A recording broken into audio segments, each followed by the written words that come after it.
Yo, yo, yo. How we doing today, everybody? Good to see you. We are back for an afternoon of Dune. An after Dune, if you will.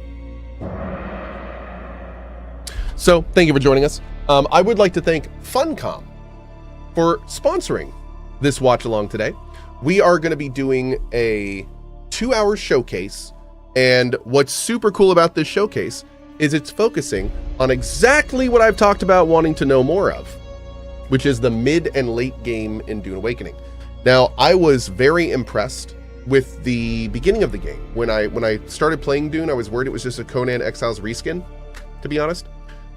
But it turns out that the game is actually pretty cool. There's lots of very unique mechanics in it. It very much is Dune fingerprinted, and in a way that was really enjoyable. The first dungeon kind of sold it on me completely. And yeah, I'm looking forward to it. So I'm completely sold on the early game. Building our little base, working through the tiers, doing the dungeons, the trials, like that's cool. I know nothing about what comes after that. The only thing I know of is that I've heard that there's like this end game PvP system, and it's a little rough. So I'm interested to hear like where we are now, and kind of also their view on it will be very good too. Kind of seeing where they're coming from with their decisions. So hopefully we'll get into that today. This is 2 hours. So I'm expect like this is not like a 30-minute showcase. Like this may go deep. I hope it does. But yeah, also super cool. Once this is done at 2 o'clock on the dot, we are going to be interviewing one of the Dune devs for 30 minutes. We get to chat with one of the Dune devs, and we're going to talk about any other questions we have after the showcase, what the plans are, kind of like any questions we have, which is going to be cool. So yeah, man. I'm ready for this. Let's do it. Let's do it.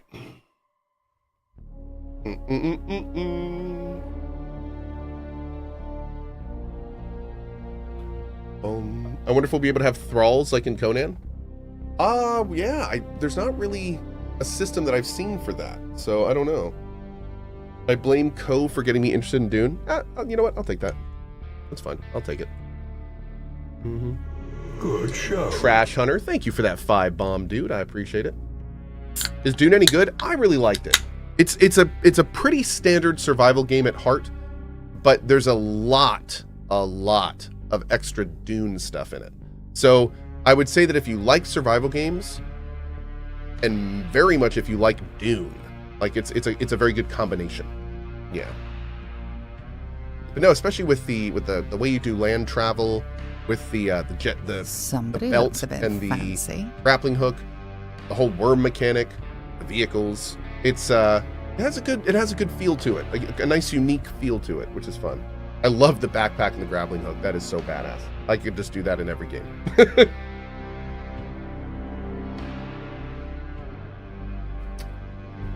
Also, a lot of base QOL. I really appreciate the amount of base building QOL is in this game. It makes me want to like really get into that system more and see how far it can go. When systems like that have all of those little things, it very much means a big deal. That little stuff adds up quickly, for sure.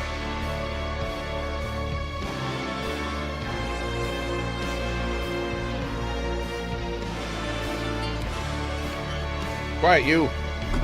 Can you ride a sandworm in this? No, but you can get eaten by one. That's almost the same. You just ride it from inside its tummy. Few survive this world. But those who do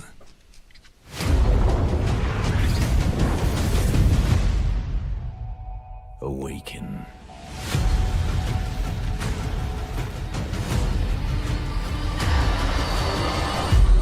The desert wants you dead, Off-worlder.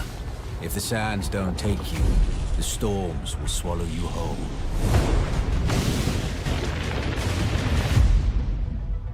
But you don't have to walk this path alone. In every danger, there is opportunity. The foundation of something greater. Hey, that's like my house. A power waiting to be harnessed. desert power. Some claim to rule this planet. But Arrakis is yours to explore. To fight for. To conquer.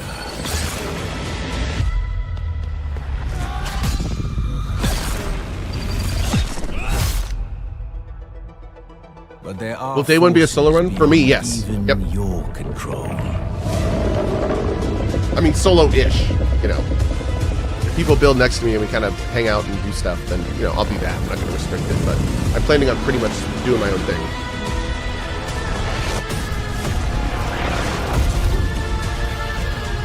Master Arrakis. And it will open your mind. Good music. This is your path to awakening.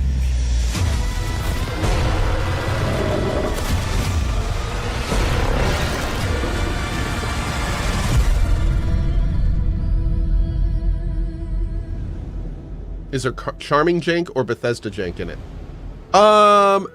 Combination. There are some parts of this game that are rock solid and really cool.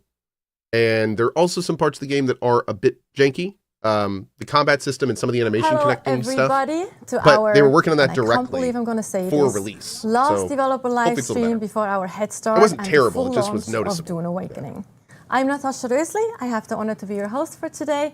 And I think I'm not the only one when I say I'm so excited for you to experience what our teams have been working on for the past years. So some of you have gotten a taste of what the game feels and looks like during the beta weekend. But today we go beyond the beta and show you a glimpse of mid and end game of Dune Awakening. We have first a little segment where we talk beta and combat. We then have live gameplay of Haga Basin and also social hubs.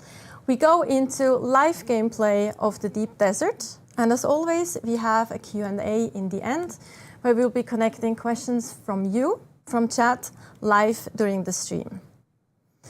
But before we dive into all of that, let's watch a brand new video.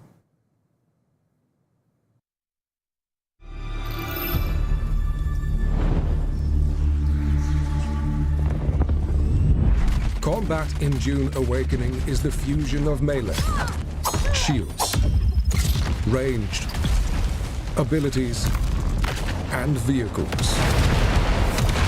As you progress, your tactical options expand, allowing you to express yourself through different styles of play. Express yourself. I like it. In the beginning, combat is a short, brutal affair. Do everything you can to knock your opponents off balance and open them up for a retaliating strike. Keep an eye on your stamina, or find yourself in trouble. Early abilities change the paradigm. Use the voice to force your enemies to come to you. Shigawire Claw to stagger an enemy. That looks different. Recharge into melee range. Ranged weapons like the Mauler pistol allow you to maintain distance and take down enemies from afar, until a shielded enemy enters the fray. Boltzmann shields change the nature of combat. Their kinetic barrier can only be pierced by slow-moving objects. Fast on defense, slow on attack. Swords, daggers, kinjals, and rapiers are effective for dealing with shielded enemies, but without a shield of your own, you will quickly be overwhelmed by enemy fire. Yeah, or you get an SMG and not worry about it. But the shields also have a weakness beyond. You can Indiana Jones them if you have an SMG. It's totally Ranged cool. attacks cannot be fired from inside an active shield, creating a window of opportunity for the others to exploit. Specialized range weapons can counteract shields. The drill shot rifle fires drilling darts that will attach to a shield and slowly pass through. Oh, that's rude. Jeez. The disruptor fires statically charged darts at variable speeds to overwhelm the power supply of the shield. That's my boy right there. Abilities can turn the tide of any battle. Swordmasters use their deflection ability to close the distance and bring their crippling strikes to bear on their enemies. Troopers use their techniques to take to the air and bring death from above. Bene Gesserit stop enemies in their tracks with the power of the voice, or use their Bindu dash to quickly close the gap. Mentats control the battlefield with their sentinel, or use the Hunter-Seeker for a silent takedown. Abilities, ranged weapons, shields and melee work in concert to allow mastery. But beyond Also mastery lies the spice. Consume it to awaken. Transcend human limits with new abilities and prescience, seeing what others cannot, the narrow path to victory. Combine these techniques freely to experience sandbox combat. Create unique strategies and bring them to bear against your foes. Always remember, Arrakis takes the weak.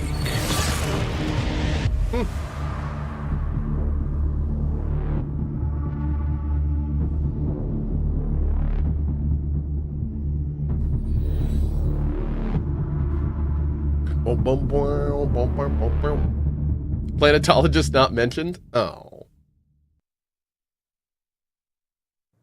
And we are back and diving straight into our first segment, showing you mid-game in the Haga Basin towards endgame as well.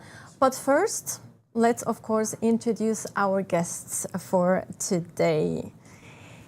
Here on this side, we did let him out of the doghouse. We have Joel Bylos, aka Chris Knife, our creative director. Joel, do you want to introduce yourself quickly?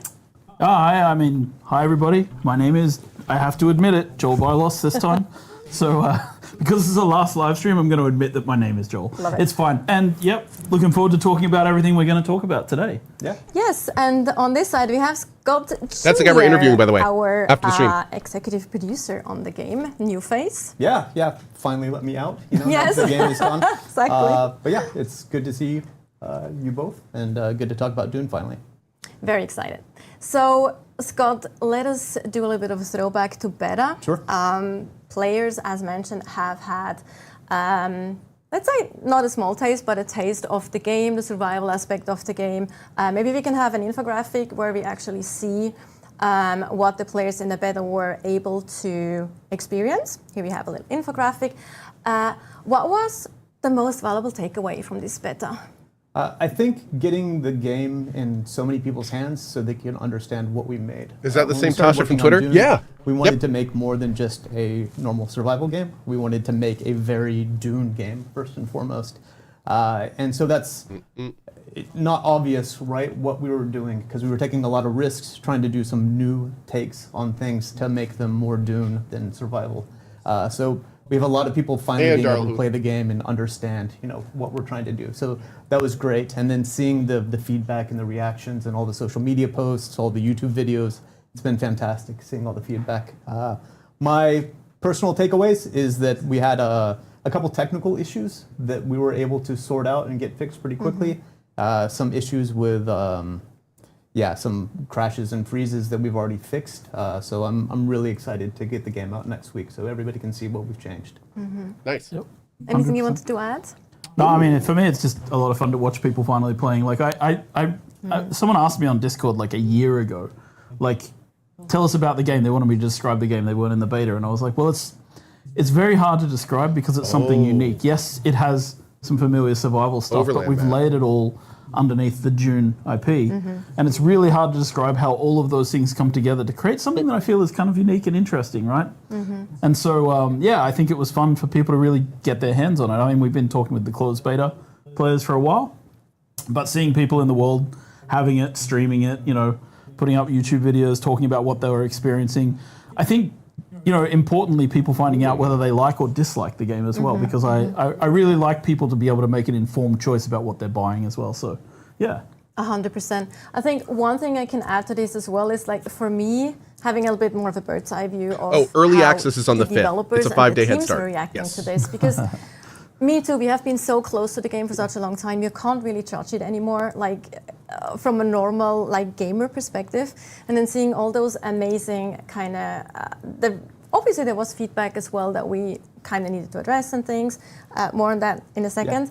But it was just so fun to see how everyone kind of was like, no, we have something here, like people Really, are Julia? enjoying it and they're getting it and they're like having fun playing the game, and that was really great to see from that perspective as well, like just overall. And the moments like people almost getting eaten by the sandworm, right? You know, those are very tense moments that happen in the game, and just seeing the reaction. That happened to us many Exactly. times. Yeah, there was one thing I really enjoyed, was also like watching people coming in, I don't want to say skeptics, but they kind of, as they hit the beats of the game, as they progress through the game, in the beginning they're like, okay, this is this and this is this, and they kind of, and then like they're like, wait, you can combine the suspensor belt and the Shigawire claw, and you can, oh wait, you can do these things? That's what happened to us. Oh, cool! I pretty much. got and suddenly the game, like, it's opening up more and more, and they're really starting to understand the philosophy of how we approach the development with the sandbox, right? So I don't know. As I saw people experience, I was just like, oh god, people they're seeing it and doing it. It's They great. get it. They have get those it. light bulb moments that we Yes. were hoping for, right? Yeah, and they just were growing more positive as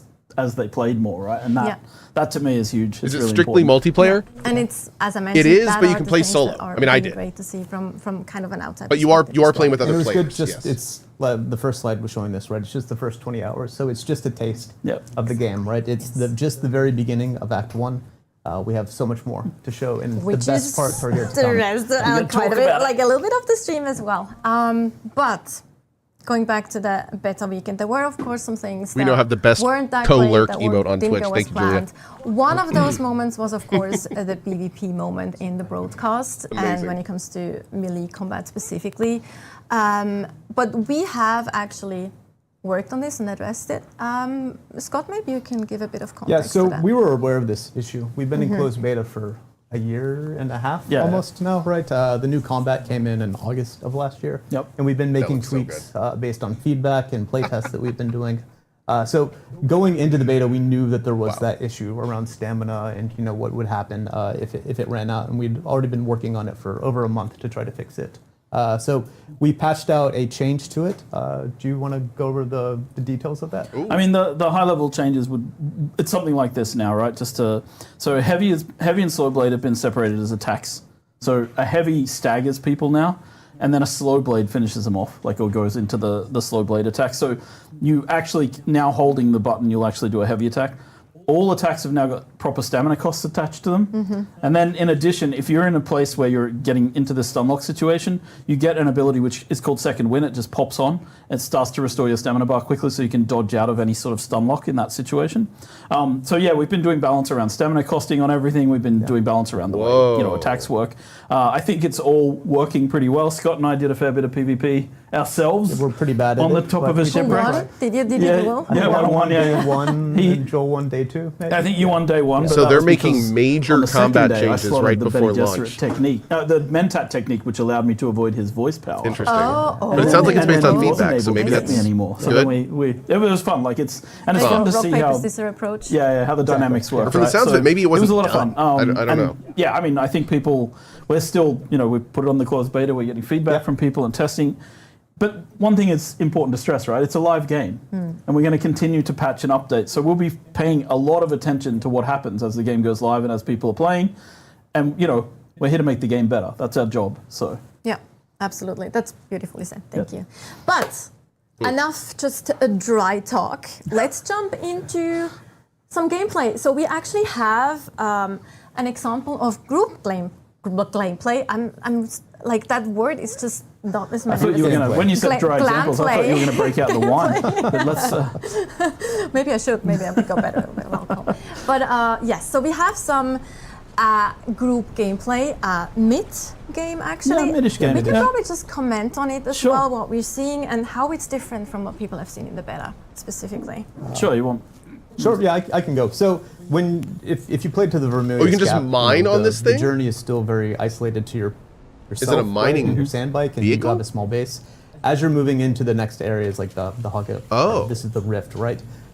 You unlock the buggy, and the great thing about the buggy is it allows you to start mining from your vehicle, and the resource requirement as you go further and further into the game is more intense. But the buggy and other systems like that allow you to increase your harvest rate also. Yep. And this is a Time to get fantastic players part, to taxi to mine moving spots? around, Oh, yeah. going to the different 100%. resources, either switching yourself to the turret, or if you have a friend, having the friend man the mining laser, right? And then being able to harvest resources. Yeah, the buggy's a multi-seat vehicle, right? So when you get to the mid-game, it's good to start crafting that, right? And then you can get out there and you can harvest. It has a huge inventory space as well, compared to like the sand bike or what the players can carry. Our philosophy of design with the game, like I've seen people asking for more inventory space on their character, but our philosophy of design for the game was that you build vehicles and they become your inventory space. You can see how big this is and how much volume it can hold. So the buggy really is like your mining vehicle of choice as you get into the mid-game. And if you're playing with friends, someone's on the turret, someone's in the driver's seat, you can have a friend in the passenger seat as well. You can bring multiple people, but you can also just like do this alone. Please jump tell me I can between switch seats in the vehicle. I think if you in hold the, down in the F, interaction you can, menu, yeah. just There's a select radio I want to menu. drive now, I want to sit in the turret seat and mine. Yeah. But I want to talk a little bit about this location because we're in this place called the Haggar Rift. And as you can see, it's this dark, gloomy, it's basically a geological ditch. And Herbert talked about this in the book. He talked about the folk of Pan and Graben. And this Graben are these big ditches, these big chasms that you have on Dune, on Arrakis. And in here, it's like the sunlight doesn't really penetrate to the bottom. And down here, there's been this ongoing war of attrition between the Atreides and the Harkonnen over this shipwreck, which is central to this area. And then as you come up out of the Haggar Rift, you come back into these other areas of the map. And it's like, it's a different style and tone to the desert. And I know people have been concerned, or at least been worried that like everything's one biome. But as you go down into the Rift, you feel it's a very different place. And shout out to our world director, Jeff, like one of his big key points about the world was making sure that we had a lot of verticality. And I think Haggar Rift is like an absolutely perfect example of how you can just keep going down and down through these galleries, and there's bases built up through the entire side. It's just this really fun place to be. It's like, make it deeper, make it deeper. Exactly. I remember Cool. he mentioned that. And this is where all the lights come into play. So headlights on vehicles, personal lights on players come in. At this point, this is where you start bringing things, and yeah, it's fun. And it's so huge because then you fly in. No, I agree with the weight thing. I hope they add more wide weight to the and- vehicles. yeah, It's really weird fancy. seeing the whole It's well vehicle done, just like- pop up when it goes over the rocks. music, Like the it needs setting, more the of a weight atmosphere and when you're suspension down, system. Right, you've been in the harsh desert and the Vermilios Gap. One little with rock the shouldn't be bright popping it lights, up like 3 on you feet. the entire time, going like from shadow to shadow. It's not a deal breaker, but I mean, preserve it water. does look a little When weird. you get down there, like the music team's done a very good job of just Little setting the janky. atmosphere. Feels almost cool. Is that it? when you're Smooth. down there. That's our graphic, base there in we the go. distance there too. Yeah, I think yeah. where we're heading. So you can see the wreckage of like the war. You can see that's a deserter base. Like Dude, that because is of the war of attrition that's been happening here, some of the Atreides and Harkonnen have deserted, and they've set up little camps around here, and they create like they're obviously hazardous. Is that player But now we're made? coming to a base that we created for this, and this is the Yo. Atreides base building set. Yeah. And this kind of, I think this is a Awoo. woo. Awoo. This is a great example of what you can do outside of the square blocks that everybody was seeing in beta because they only had access to the first couple of sets. Yeah, and what's Okay. important as you get into the Okay. mid-game, you start building up your infrastructure, and that's just as important as your equipment or your vehicles. So even if you lose a vehicle, right, like you make your buggy and you get unlucky enough to get eaten by a sandworm, like the infrastructure will allow you to get back on your feet way quicker than that first. Can we stop for a second and show a pro tip here? I Yeah. really want to pro tip something. So, can someone Absolutely. go and use a chest? Yes. Oh, you want to mention my favorite thing? So if you go to the wait, is that a chest? Yeah. Okay. Yeah. Go to. So if you're in a chest in the game and you have a vehicle anywhere on your land claim, you can go to the top of the inventory on the left there where it says backpack. Where it says backpack on the left-hand side. Left side. Whoever's driving. Up there. up Yep. there, And yeah. click the Yes. drop down, and you can select the vehicle storage. This is a massive quality of life for getting things in and out of your vehicles. Yes. Because we see that we know it's a little bit hidden. Okay, It's not that's cool. the easiest That's really thing to find. cool. But I like once you that. know about this, That's it really ups nice. your quality of life in the game immensely. really because you can nice. just drive in with a buggy full of stuff, go into your base, click any chest, click on the storage drop down, and start taking things out of the back of that that vehicle. It's something that the beta tester suggested. I'm noticing isn't an it? oversight, like though. directly? Yes. Yeah. This was something Yep. people were asking for. They during the need to closed put beta. a quick Exactly. deposit in Yeah. this, and I don't think Another there's quick thing deposit. that I mentioned before, You can which only is quick such a deposit when you're small looking at a quality chest of in the life physical world, not thing, in the but menu. we have that too. Is you don't have to empty They'll add your it. chest Trust before me. you can move They'll them. add it. Oh, exactly. This is like that's Yes. just a I have no complete doubt they'll add it. mind-blowing quality of life. I will. I'll tell them It's after, so yeah. nice. Yeah. So the game works in these phases of like, in the beginning, you need a sand bike to get off walking around, right? Then you move to the phase where you want a buggy to help you to harvest and gather resources. And then you move to the phase where you want to start building your first ornithopter. And so we have an example of this here. And the vehicle building in the game is very cooperative, right? You can see that these different, we're now adding permissions to allow people to help us to work on this ornithopter. So this, these guys are all in a group. And so people can cooperatively build. And of course, I think this is the medium, the assault ornithopter, as we call it. So it's the medium tier. But the largest there's ornithopter, the different transport types. ornithopter, also requires, a lot of parts and a lot of people. So it's kind of part of the way we designed this was to make sure that we had this collaborative building system in the game, both for buildings and for vehicles. This is my favorite part of the game, just the building the vehicles actually physically in the world, right? Putting the pieces there, working with your friends to make all the parts of them, and then like mixing and matching the different modules to make the vehicle, fit the role that you want to use the vehicle with for that moment.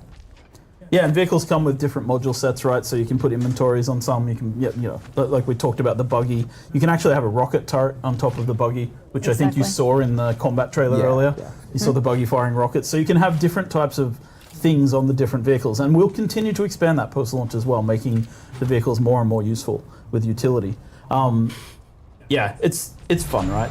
And then I guess the other side of this is that we can start talking about variants and swatches, which is our He's actually customization going to system. change in a second. We'll Yeah. actually see that. So there we go. Yeah. So this Yeah. Atreides ornithopter. these guys are aligned with the Atreides. Boo. So here we just switched out the Atreides. And a variant, just to put the distinction in place, a swatch allows you to change the color sets, but a variant allows you to change the physical visual. The actual so this model, is yeah. this is the shape of the Atreides. It's got the hawk-like lines. It's Cool. got the sharp angles. Boo. And the Harkonnen have more of an insectile kind of feel to them. Yeah. Are there So, yeah, this three? is- and you earn these variants in this case Oh. by leveling up in the factions, which is a part of the mid game. Which we aren't really showing a ton of that today. But Oh. as you join a faction, go through their quest lines, you earn access to these kind of variants and things like that.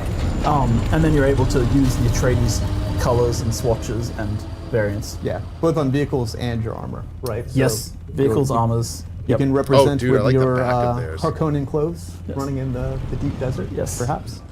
And that's it's important That to is note so that like a cool. lot of our philosophy around this was as well, like you create, so let's say you create a tier 4, like a mid-tier armor set, and it's like a scout armor. You can variant swap that to look like any other scout armor in the game. You can't turn it into a heavy armor or a combat armor because we want Interesting. people to understand in PvP what they're fighting. But you can change it into any other visual of a scout armor, and it's the same with social clothing. It's the same with, obviously combat armor, and it's the same with still suits, Yeah. which I mentioned, which are kind of our 4 major armor types in the game. And as you mentioned, oh sorry. No, I was And that's just how- to say social medium, social scout, combat, and Still suits. Still suits. Yeah. Yeah. And what they're showing right now is the vulture mode and Yes. the ornithopters. So Sorry. ornithopters are great, right? Because you have your helicopter mode where you can move in all directions. You can switch to the vulture mode, and then it's more of like a glider where you're going up and down to gain Dude, speed. that is awesome. Yep. Okay. Yeah, so- Basically a airplane mode and a helicopter mode, so to speak. Yeah, right? Sort of. it's like a hover mode and a glide Yeah. mode, right? Yeah. And the vulture mode allows you to be more maneuverable. You see that they have a boost module. Actually, this is fun. Like when you get to too high an altitude, you start increasing your fuel consumption, which prevents people from going too high in the game. Also good to know for people who want to stay, close to the ground. Yeah, and now we're flying through an area of the map known as the Shield Wall, which is on the para-northern side of the Haga Basin. We can talk about the para-directions at some point, because that's always awkward and weird. But because para-north is really south in relative terms to the map. But this is these are rocky areas, so the sandworm is less of a threat up here, but the enemies are much harder, and the resources you gather up here are much more value, right, to what you're doing. So these are areas where you harvest. And the yeah. first time you're coming here, you don't actually have an ornithopter. More than likely, Yes. you don't, right? So Yes. then you're having to make the choice of Do you bring your buggy here, which is really high, really hard to get to, or do you go with your sand bike and try to climb up the wall? So it's ultimately it's about choice, how you go to each of the biomes, and then which vehicles you bring, right, which enable different mechanics based on the one you want. Yeah, and like this area we're in now is known as the Uldum as well, and the Uldum has a little more plant growth and a little more greenery, and that's because the Uldum is an area where Please fight. they were doing Please experiments. fight. Shoot him. Some of the Get him. land, and we won't talk too much about it. But yeah, we're gonna fly over. I guess this is our second yes. second base on the shield wall. Yeah, so this is the Lots of penta guild shields. base. So this is further into the game. People have progressed a bit. They're probably so we divide the game into 4 phases: survive, protect, expand, and control. So this would be here. You're either on the expand or the control part of the game. The sort of last 2 phases, right? So you've got a bigger guild. You're working with a larger group of people potentially. You can still play the game solo at this point. Everything just takes a little longer and is a little harder to do on your own, right? And you can still do it. You can craft these ornithopters. There's no problem. But we encourage people to play together and work together in a multiplayer game. And we're showing off some building sets we've never shown before. Yes. I was going to say, Yes. this looks really Twitch good. drops. These are Twitch Yes, drops. Yeah. exactly. So the one this is actually that one's Jome building set, but those round windows and the ceiling pieces, pretty much everything that's more metal than white stone, those are actually going to be Twitch drops that you will get. So they kind of expand on the existing Jome tier set, which I love them. I think they're very cool. Yeah. They're really cool looking. Yeah, Oh, you yeah, can man, see that looks great. what we'd expect That a looks guild base awesome. to look like, right? Lots of production going on. It was something that we were really pushing on in the game development, making sure that the fabricators actually show the items being crafted as they Yeah. craft, so you see them So cool. form up inside the fabrication units. And yes, I know this isn't exactly something from Dune lore. This is one of the places where I was like, I have to make a concession to the game. They don't have fabricators, they're not mentioned in the lore, but it's fine because it's It cool. looks cool, Rule yeah. of cool in some cases. Absolutely. And this there's- is a vehicle fabricator, yeah. There's also circuits. Have we ever talked about circuits before? Nope, not actively. You can please feel free. They're pretty neat. It's not as intense as Factorio, right? Making blue science or anything like that. But you are able to set up different circuits in your base, so you can have some containers feeding into some fabricators, Really? fabricators feeding into others. You'll never have 100% automation like you would get in a factory builder game, but it does enable you as you get to mid game to start having a fair bit of automation in the game when you're playing, because water and electricity become quite a burden if you don't start upgrading your gear and the infrastructure like we were talking about Cool. before. So we introduced passive ways to get water, which is a huge help, because water in the mid and to the end game even is really important through all aspects, not just survival but also crafting. For my fellow lore nerds out there, we call the passive water generation wind traps. I was just about to say there are actually some wind traps on this, and Yeah. we've seen some while we walked by them as well. And yeah, it's just you also see here how much bigger those refineries are. We also saw a spice refinery as well, actually. Yeah, there was the spice round- the round refineries there, tubes. yep. Yep. Yeah, and that we just saw a room with some decorations in it as well. Yeah, like we just to you can pimp up your area in a sense, like put out holograms. It was quite funny because here's a fun anecdote from development. The artist no. made a bunch of the artist made a bunch of pot plants for people to put in their bases, and I was like, guys, it's June. There is no water to water those So we have a things lot of holograms in your planted now. buildings. Yeah, I was like, they we look can great have. though. Then I keep saying the word holograms. Sorry, everyone. Solido projections. Solido projections. Solido projections of You'd be plants. yelling at yourself. Oh my god, I'd be so mad. I'd be so mad if I wasn't me right now. If you like decorations, you need to explore quite a bit, Yes. right? We don't unlock them all. Yes. Go to trade posts, go to places where there are people. You can unlock tons of the stuff that you're seeing around in the Yes. base here. Exactly. You have to work a little bit for You'd it. have to work though. a little bit Yes. for it, yeah. Like explore, find people. Will this be on Game Pass? And obviously these doors, I the don't Pentashield think doors so. and things as well. Like once you reach a certain stage in June, you can I don't put know. shielded I don't think doors so. out, so you don't have to have doors that open and close. Exactly. And that's really useful for when you have flying vehicles, you want to land in hangars, you don't have to wait for a door to open. Some of the cool stuff I've seen in beta is they will make a huge base, but it's kind of covering a road. So they'll open up yep. the middle of it and then set the permissions on the Pinto shields so that you can actually drive Public, through it. So yes. you can't go into their base, but you can still go through the middle Yes. of their base, Yeah. which is nice. It's nice. Yeah, I That's agree. cool. Good guy players. Good guy players, yeah. Yeah. So I think we're actually gonna go up to the roof now and build a transport ornithopter. Oh, nice. Great. Which No. not yet. Okay, not yet. No, we're not. Excuse just me. kidding. We're not. We're We're running. gonna run around the base a little Not bit more. wrong. We're Yeah. still Oh. doing other things. That's an yeah. Okay. This game had But- private servers. I think they said What not at we'd launch. like to do is because we're actually going to go to a social hub later on, and we'd like to throw that to. Unfortunately, we can do only Twitch, so I'm sorry, YouTube. We love you over there too. It's just our bot is being a bit difficult, so we'd like to do a poll, throw that to Twitch chat only for today. Which of the social hubs you'd like to see? We have 2 available in the game right now. One is Araen, the other one is Harco, and you can choose which of those you'd like to see today. I want to see Harkonnen. So we give you like Because we'll a few probably do a minutes trade to vote on that for our while round, so I our want to see Harkonnen. Rockstars and wizards behind the scenes are preparing that poll for you if it's not running already.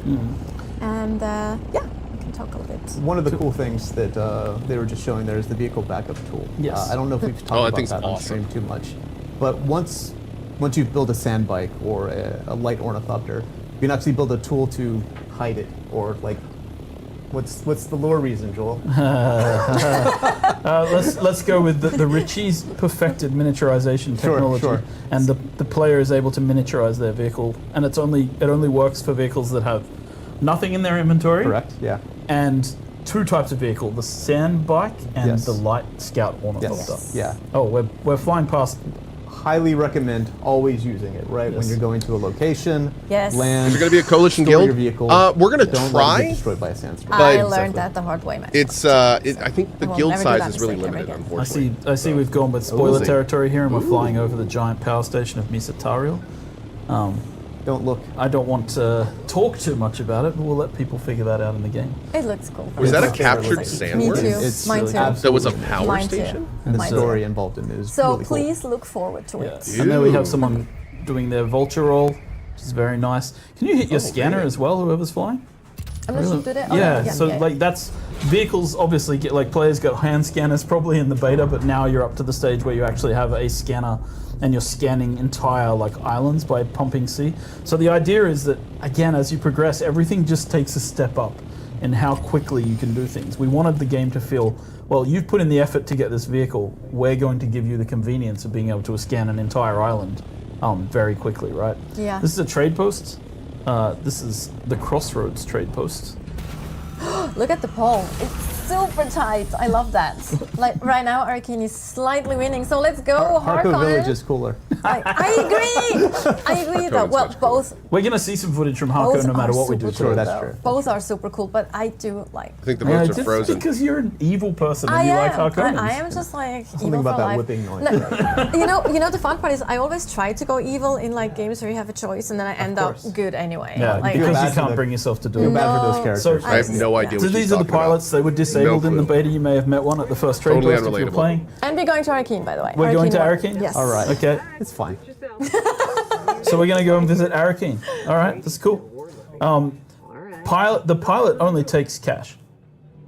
So you can't have credit. You have to have cash. So we're heading to Araen. She doesn't use it on sunscreen, that's for sure, because she was really sunburned. Like, so let's just get that out there. Yes. But yeah, you need to have the cash on you as Yeah. well. One of the features in the game that we haven't really spoken about too much. I mean, well, we have a bit. We've spoken, but I don't think people picked it up in the beta. Oh, here we are. Well, I'll let us arrive because this is cool. Oh, that's a Chungus one. Araen. And as we arrive in Araen, so one of the features we have in the game is the CommuniNet system. And when a player opens their CommuniNet, they can choose radio stations to listen to in the game, a la like a Fallout game or a GTA game. And this guy, Finno Gary, he runs this trash shop, but he actually has a show on the Atreides radio. And if you listen to the show, it's his daughter talking about their adventures on how they got all this salvage that shows up. So it's kind of fun to just like narratively listen. That is kind of you know, fun. we I tried like to that. connect everything in the world. This is again, I want to make this point because I feel like I see it sometimes online and it's a little, let's say, disheartening. People, we were advertising the game and saying the word MMO, and then people were like, oh, they took all that off, and we took it off because we do feel like this is a huge world completely worth exploring with lots of other people. but it's not an MMORPG, Yeah. and people were getting confused by that. Yeah. So we took it down. But I think it's clear when you look at places like our social hubs, our exchange system, our banking system, that we have a lot of elements from those style of games here, right? So yeah, we're looking at the exchange right now. Players can post things on the exchange, and this is the banker. Would you like to dip One of the great things here is you can actually store items and credits, right? So say you're going to take a long vacation, you're worried about your base getting destroyed for some reason, you can actually fly to Araen and dump a bunch of stuff in here. Which getting I those think the thumpers thing is, for? like, one of the great things here is his mustache. Sure, yeah, that's also expecting it to fantastic. come in on the mustache. I mean, we've all seen the Fantastic mustache. You also pay taxes here. Yes. Like, because Yeah. you need to, like, for the bigger Gotta keep your sub shields fees, you up. actually need to make sure you have your taxes paid to the And this is where you pay. This is the Emperor? Imperial Consulate, as we call it. Yeah. This is where you go to pay your taxes to the Imperium. So the first Hey, that guy's a sub-fee lot console that you faster. place on Arrakis, the basic one that you place in the starting area, you don't have any taxes to pay on that. But once you get a bit further into the game, and you start building bigger bases, you pay taxes. Once you start expanding that land claim, which you do through these land claim extenders, you start paying more tax. So the idea is that the larger guilds who have more members, who are more capable of, like, you know, achieving things in the game, they have a higher tax. Hey, chat, you know what because they're sucks? building out larger spaces, and that, you know, that's our way of making it fair for people who only play solo Taxes. as well. Like, so they don't have as much tax to pay. The other Yeah, important thing that about just the kinda cities sucks. is that's where you really progress through the faction storylines, right? So here's where you're going to come and officially join the Atreides or join the Harkonnens and, Yep. you know, start I feel like they vying kind for the of Lansrad screw me enough in system real and life. getting I don't like the idea of them involved in also the screwing politics me in of my the entire games. world. That's And like this too is real. where the advanced trainers are as well. Yeah. For people who want to progress past the basic level of training in their particular chosen classes. Except for Derek. Oh, Derek, the planetologist, he's everywhere. He's just traveling around. He's everywhere. He's a wandering He's- mentor. he's- You can he's, find him anywhere. Yeah, he's here. He's there. He's He's there. everywhere. but- Derek Chenault. Okay, no, enough. Sorry. No, but you have contracts here, of course, as well, Yes, and contracts, specific yeah. vendors, so they have a lot of things to sell as well. Yes, and the main story brings you to these locations as well. Are we going to get to see the So special now we overlay map? actually get a glimpse at the overlap. Here we Yes. go. Which is So you can use This wasn't in the pilots beta. the trade post I to wanna see fly this. to the hubs like we showed, and you use those same pilots to get back. But once you have your own ornithopter, you can just fly to the edge of the Haga Basin map, and you'll get a prompt asking you if you'd like to go to the overland map. And this is the overland map. And this is, again, one of the things that I think kind of breaks us away from your standard survival game. This is where we have to, I think this is where you go to reach the deep desert. This is where you go to reach several of the story maps. Right now we've landed on a fuel deposit. We're just picking up a bit of fuel, refueling our ornithopter on there. We're able to expand here for a long time, and this is kind of part of what, again, we wanted to do to make this a coherent universe, right? And make Dune feel like something that, you know, we're going to be working on and adding to for a long time. So post-launch, there will be new locations that show up here. Yes. We'll have I like events this feature, that have locations here but I'd for also short like it to be a durations, right, lot prettier to shake look at. things up. And This you is know, like this is very eventually when we drab. release huge I feel like this content, could have been a lot drops, more interesting. They'll be accessible through the overland Through map. the overland map, exactly. One other thing that you can find Like it in feels the like it's overlap missing map, which also something, goes into right? the story, that we really would like to talk a little bit more about, because we haven't really. Also, as you how far can you mentioned, zoom out? It takes a while to also get the story going, so people during the beta weekend haven't actually later? seen Maybe. Right. much of Yeah. that. So via the overlap map, you can also access some of these story dungeons, and we actually do have some footage of one of Drab those is kind of the dungeons that aesthetic of await Dune. you, Oh, not wrong. and Joel and Not Scott wrong. can probably give a little bit Yeah. of context to what we're seeing. Part of Act 2. So here we're not going to spoil too much of the story, but Nope, this nope, is kind of the theme of Act 2, right? You've moved from a survivor doing the trials, now you're getting involved in the politics. Look, the kitten is back. Yeah, so there's a lot more interaction with NPCs, dialogue, Seems that the there's a lot more Watchers have cinematics, some new blood. and a lot of locations outside the Haga Basin that you'll be going to. Wealthiest One of my favorite characters too. Yeah, she's I love her. Everyone does. Alara Silence. seems fun. Yeah, we didn't mention the Cone of Silence, but you're inside the Cone of Silence here, and the game actually dampens all the sound outside of it when you enter. which is pretty cool. Nice. To be distributed in the water supply of this water shipper. The active Chormurky for law people who understand. What is that, by the way? I actually don't know what The that Assassin's is. Handbook describes certain poisons. Chormurky is poison in the drink. That's actually something I didn't know. Like, I was wondering about that earlier. Like, I didn't know what that term is. So you see we have a dialogue system in the game where you can make choices based on several of the things that you've done in the game as well.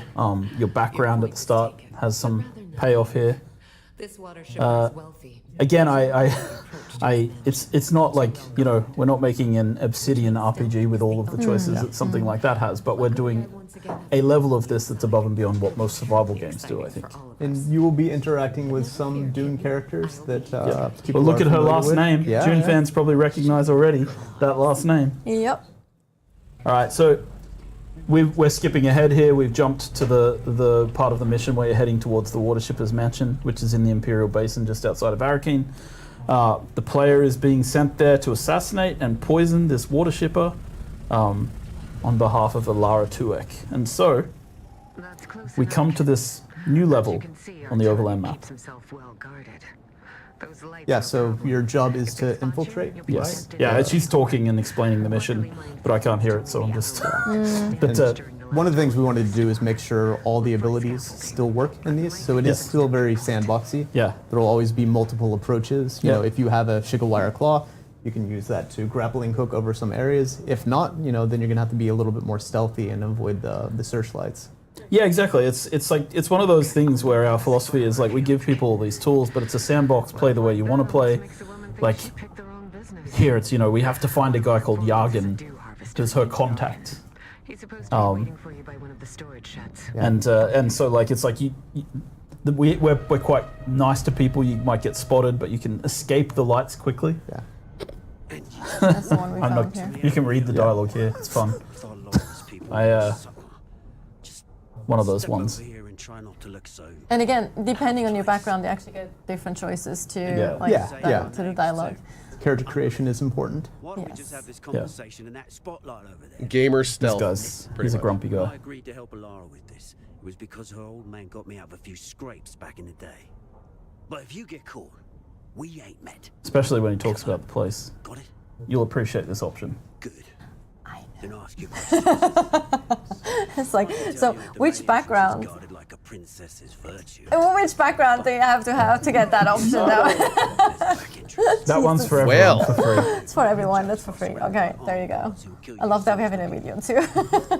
You listen, smart ass.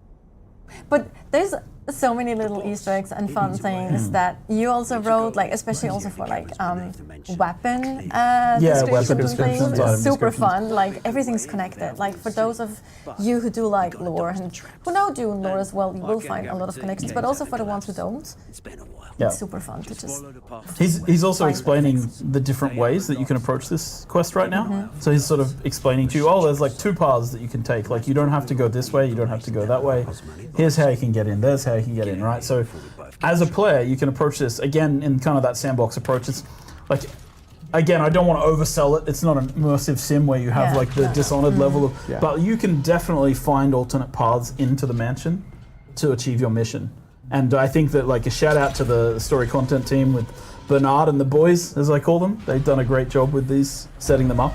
And here's what Scott was talking about, where I've set the game up in this way. I'm a Bene Gesserit. I'm just going to stun this guy, and then I'll be able to walk past him, and he won't even notice me. He won't call up. He won't call the guards because he doesn't see me, right? And so you can use your abilities, your skills that you've picked up in the game to just pass through these areas, and yeah, it's kind of fun, right? And we just Dishonored wanted to show mentioned? that You know we it. have more than just the basic survival game. There's way more going on here. Yeah, especially like I think it takes about if you let's assume you ignore everything else because there's a lot of choices for you how you want to approach Dune Awakening and what there's to do.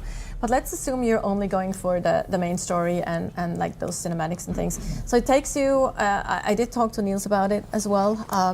It takes about 30 hours until the story really gets going. Yeah, if you're playing by yourself, just Yes. experiencing Yeah. all the survival elements and going at it alone. Yeah, probably Yeah. 30 hours It's- to get to part 2. Yeah, it's deliberately like. I'm not defensive about Act 1, but the first part of the game is deliberately somewhat light, just to give people like learn the world, acclimatize yourself, like follow up on the Fremen. You have the Fremen trials, and it's super interesting. And then we start introducing and layering the politics of the universe and more of this stuff, and more of your personal story, like what's going on, why are you the one being asked to do this, what's happening, right? And ultimately, it is a survival game first, right? Yes. So the player needs to learn how to survive in Arrakis, right? And it's a very harsh environment. There's a lot of mechanics to figure out, and then you have to make your way through there and figure out how to get outside of Haga Basin right before you can experience more of the politics and intrigue that are going on. Somebody poisoned the and I water. really love in that we Hole. have, I mean, the beginning of the game is kind of story driven, right? You get context to where you, well, a little bit of context what's actually happening. You have 30 hours a of politics person and that talks to you and taxes. helps you at the beginning. And then, as you mentioned, it goes more into learning the actual mechanics and the tutorialization of the game. And we give you time to get a bit acquainted with everything, or not everything, but a lot of the things, like the basic mechanics, and then we approach you again with the story a bit later on. And I really love that too. I love this guy, but we're cutting now because we're not going to spoil too much. I was going to say, No, spoilers, exactly. man. So obviously we don't want to show too much. There's more to this dungeon. What we're going to do now, though, is we're actually going to watch another video that's going to lead us into our next segment. So enjoy. Cool. Intense.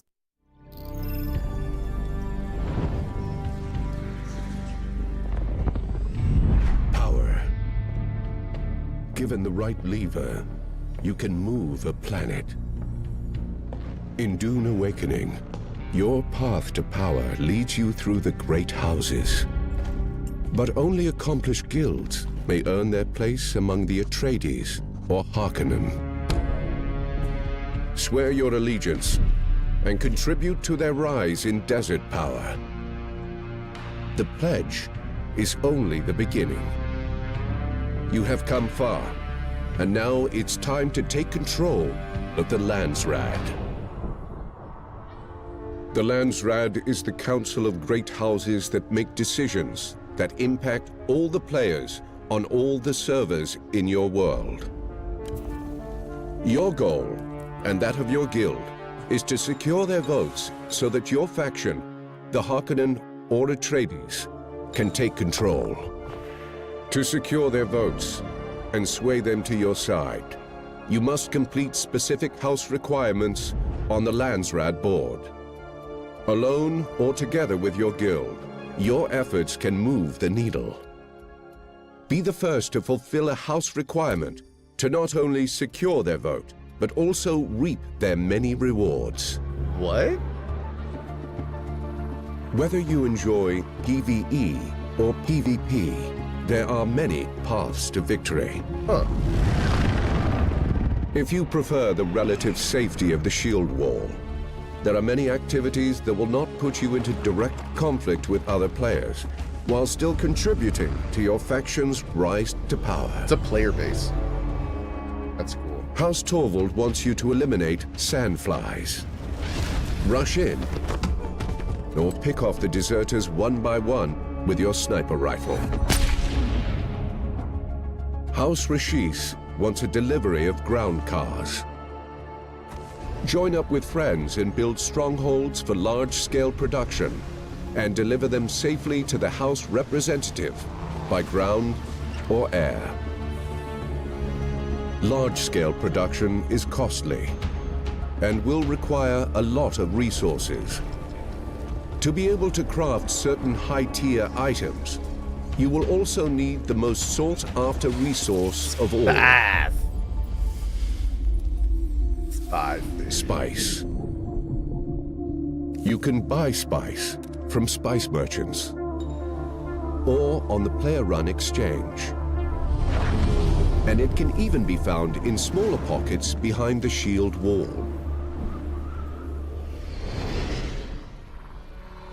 But to collect industrial quantities, you must venture into the unknown. Oh, here we go.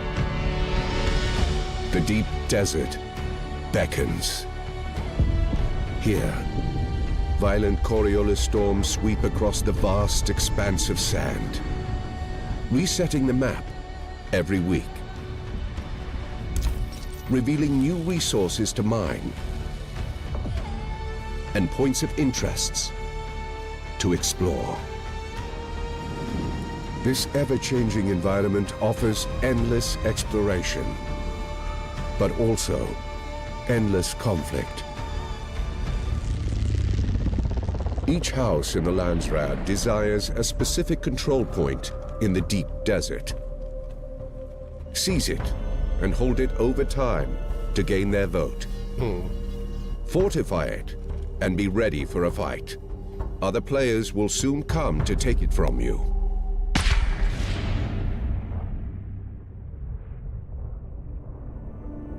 The deep desert is also home to frequent spice blows, offering large quantities of the precious melange. You need a lot of spice. Once you've located a spice blow, move your harvesters in place to collect. Just be ready to defend it with your life. That's cool.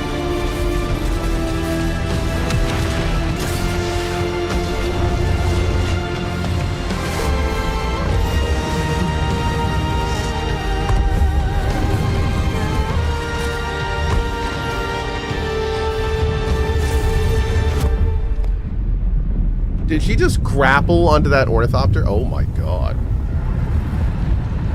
Jesus. After a week of politics, manufacturing, and conflict, one side emerges victoriously. The Harkonnen have seized the Lansrad, and the leaders of the player guilds who contributed to their victory all get to vote for a decree that will impact everyone on a server belonging to that world. They choose to unlock exclusive weapon imports rights. By decree of the Lansrad Council, under the seal of His Imperial Majesty, a trade consortium has been authorized to visit Arrakis, providing Harkonnen players with exclusive access to a unique weapons vendor in Harko Village. So here's the only major problem with this. A lot of times systems like that, take the orb system in Guild Wars 2, can lead to the strong getting stronger and the winners winning more. So devs have to be real careful with Lansrad type systems because they can totally screw up servers. If one side gets strong, wins everything, and then the reward is getting stronger, it's just like... So what you should do is you should make it so the people that are winning, they get rewards that don't necessarily make them stronger, but get them more resources. The people that are losing, they get more power. No one would have noticed so if you then they didn't can say take anything, it back. Scott. So it's like if you're losing, you get more power. If you're winning, I you couldn't get hear it, but I'm resources. pretty sure it cut off mid-VO. It probably did. Yes, I couldn't hear it either. But the video is going to be available after the stream anyway, so you can watch it in all its glory. Lansrad. Talking about Lansrad, so let's go to the next segment. Endgame and Lansrad. So we know about that. people have, of course, expectations of what. Yeah, we're interviewing this guy right after this, so we're gonna talk to him about it. Deep desert looks like, and what it's for, and how people will use the deep desert, and how it works. A lot of those things. But I think before we go into more details and show some really exciting gameplay as well, Joel, I think it'd be cool to talk about the vision for what the end game is supposed to be, right? Yeah.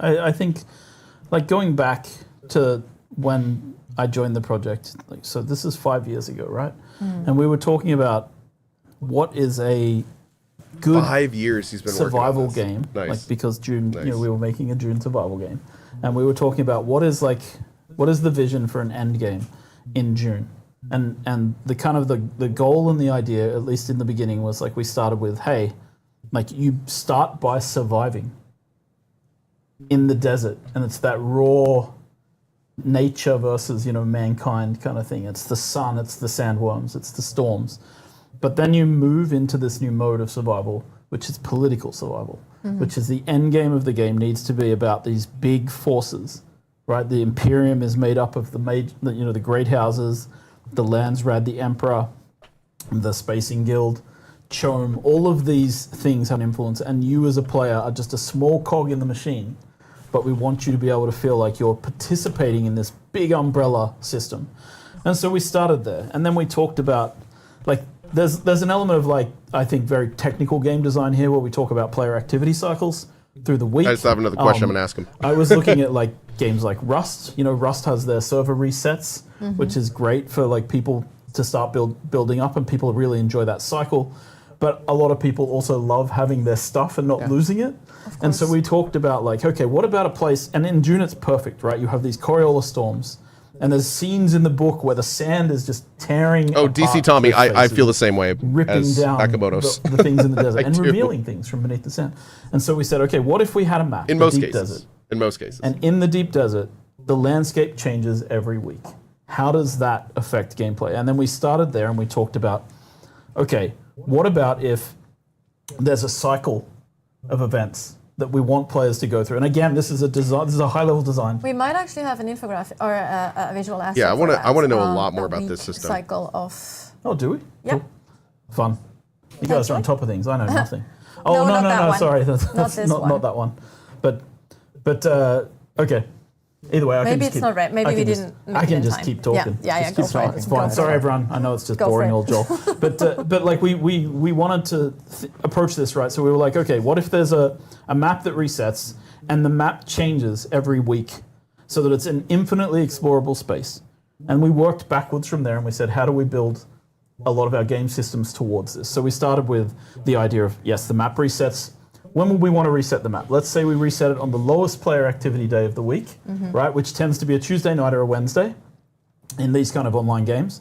And then we're like, okay, and then there's this activity we call If they use the word and procedural, cartography. And then we built a game mechanic around cartography and scouting, which I think we're going to show in a little Is it bit. procedural? And that is, and maybe you saw it, we definitely tutorialized it in the beta. You reveal parts of the map. And then we made it so that you can save those maps and sell them to other players. So we create a loop there for players who are scouts, and that happens, let's say, you know, in a player activity week, it happens during the low ebb. The deep desert gets revealed. Everybody needs information. How do we make information a commodity? We create a cartography and a scouting system. Then once that information is gathered, That's kinda cool. people share it with their friends Like that and their idea. guilds. Then they start setting up what we call a logistics plan. How am I going to control the spaces in the deep desert that I want to control? What is my guild looking for? Are we looking for spice? Are we looking for unique schematics? Are we going after shipwrecks? Are we going after the ecology labs that have been revealed? Like, what are we doing this week? So then they go set up.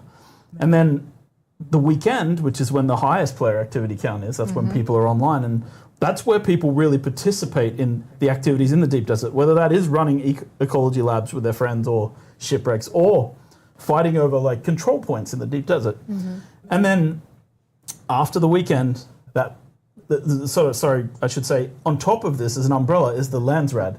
And the Lansrad are asking you to do activities that take place both in the deep desert, but also outside of the deep desert. There's a lot of PvE stuff in there. And then at the end of that activity cycle, everybody votes. It sets a server-wide change, like a worldwide, I think we should say in our terminology. It changes every rule set in the world can be changed by the Lansrad. And then the Coriolis storm happens again on a Tuesday, and we start over again with a new weekly cycle. And this is kind of the vision and dream for how the end game should play out and how we would like it to work. And yeah, I mean, we'll talk about how that we've set everything up for this to be the case, but of course, no plan survives first contact with players. So another point I would like to make is just we're a live game. We'll continue to tweak and update these things. So, but let's maybe look at and talk about it. Yeah? Yes, let's look at some gameplay, actually, some activities that you might be wanting to do. So we have like actually a team here that will now go into the deep desert. Okay, so we've gone through the overland map. Yeah, we're And in the shield wall. we're in the shield wall, which is the southern part of the deep desert. It's the PvE area. Correct. so to speak. Yeah. This So is the PvE it was- space. It was important for us so that people that are scared of PvP or reluctant to get engaged with it, right, that they had a place in the deep desert that they could go to without, instantly getting killed as soon as you're coming through, like in warping in, right, gate camping or whatever from other games. And this is also where you set up your base of operations. Yes. The very first. Oh, they're area, building because the deep desert is gigantic. I was like, is that loading there's no really water here. slowly? Yes. And you need to have the logistics set up. Okay. And, Yeah. like you can. I was like, you can what go is there by going yourself. on Like, here? I fly there in beta. Like Maybe don't show this, from people, guys. because, as you said, we're not great at PvP necessarily. People call it ratting. Yeah, Right? ratting. You can go in and rat. Oh, I'm totally right. Raid. Absolutely. But just to point out one thing here, because these guys are using. So again, coming back to like how do we get towards this vision? We started with how do you build this is going to get wiped every week. How do we encourage people to build bases? Well, first of all, we created this blueprinting system. You bring the diagram of your base, you place it out, and you build it quickly, right? This is very fast. It doesn't take very long when you're with a few friends. You get a base put down, you build it up quickly. This is part of the logistics cycle of the deep desert. And you can either bring the resources from Haga Basin and all the vehicles that you're bringing with you, or you can harvest there's quite a bit of resources in the shield wall. So That's you can cool. set this up. I like that. So this is what's happening here. We're building a forwarding base. Exactly. I was going to say that this is obviously a forwarding base because it is kind of very boxy again compared to like the actual home bases that we saw earlier. Because this is all about efficiency, right? Yes. And like fitting your the storages and the all the machines that you need. Now my brain just stopped working. Fabricators. Thank you. Yeah, and we made a change, or not a change. It's just the building costs are different in the deep desert, so it costs half as much to build everything. What I don't know why it says, could you Constantly ask for a breaking build things all down. button? I Just think that because would we kind know of you're mess going up to the. be redoing this every week. I don't think they want There's that. going to be some loss, Yeah. right? So we're I think trying they to make it purposely easy don't and want a build accessible all button. in the ways that we can, while still keeping the threat there. Yes. And the intensity, right? Yes. Yeah, I think that's it, right? Like the deep desert is a little bit about that tension as well, that feeling of like. Gonna be a lot of box We're building bases. here. Yep. It's the PVE area. I expect people to build their primary like weekly base in the PVE area, and then maybe set out some logistics bases so that they can do things like refining spice. And that's where it becomes an interesting kind of like, we'll see how people play out these scenarios in the actual deep desert in the game. But this is kind of the expected behavior. This is what we hope people will do. And we've tried to build all the mechanics into place Because gamers do what we hope them to do. right? And that's been a large part of it. You also see Cohh building here. There's actually several people working on Yeah, this. everyone's working together, right? Yeah, And which is super nice. that's too. the guild focus as well. Like Exactly. it is a Oh, man. multiplayer game. It's really important to make sure that people can play together and do things together. And I think the fun part in this game and this style of game is that it extends beyond like the traditional MMO experience of like we can fight things together.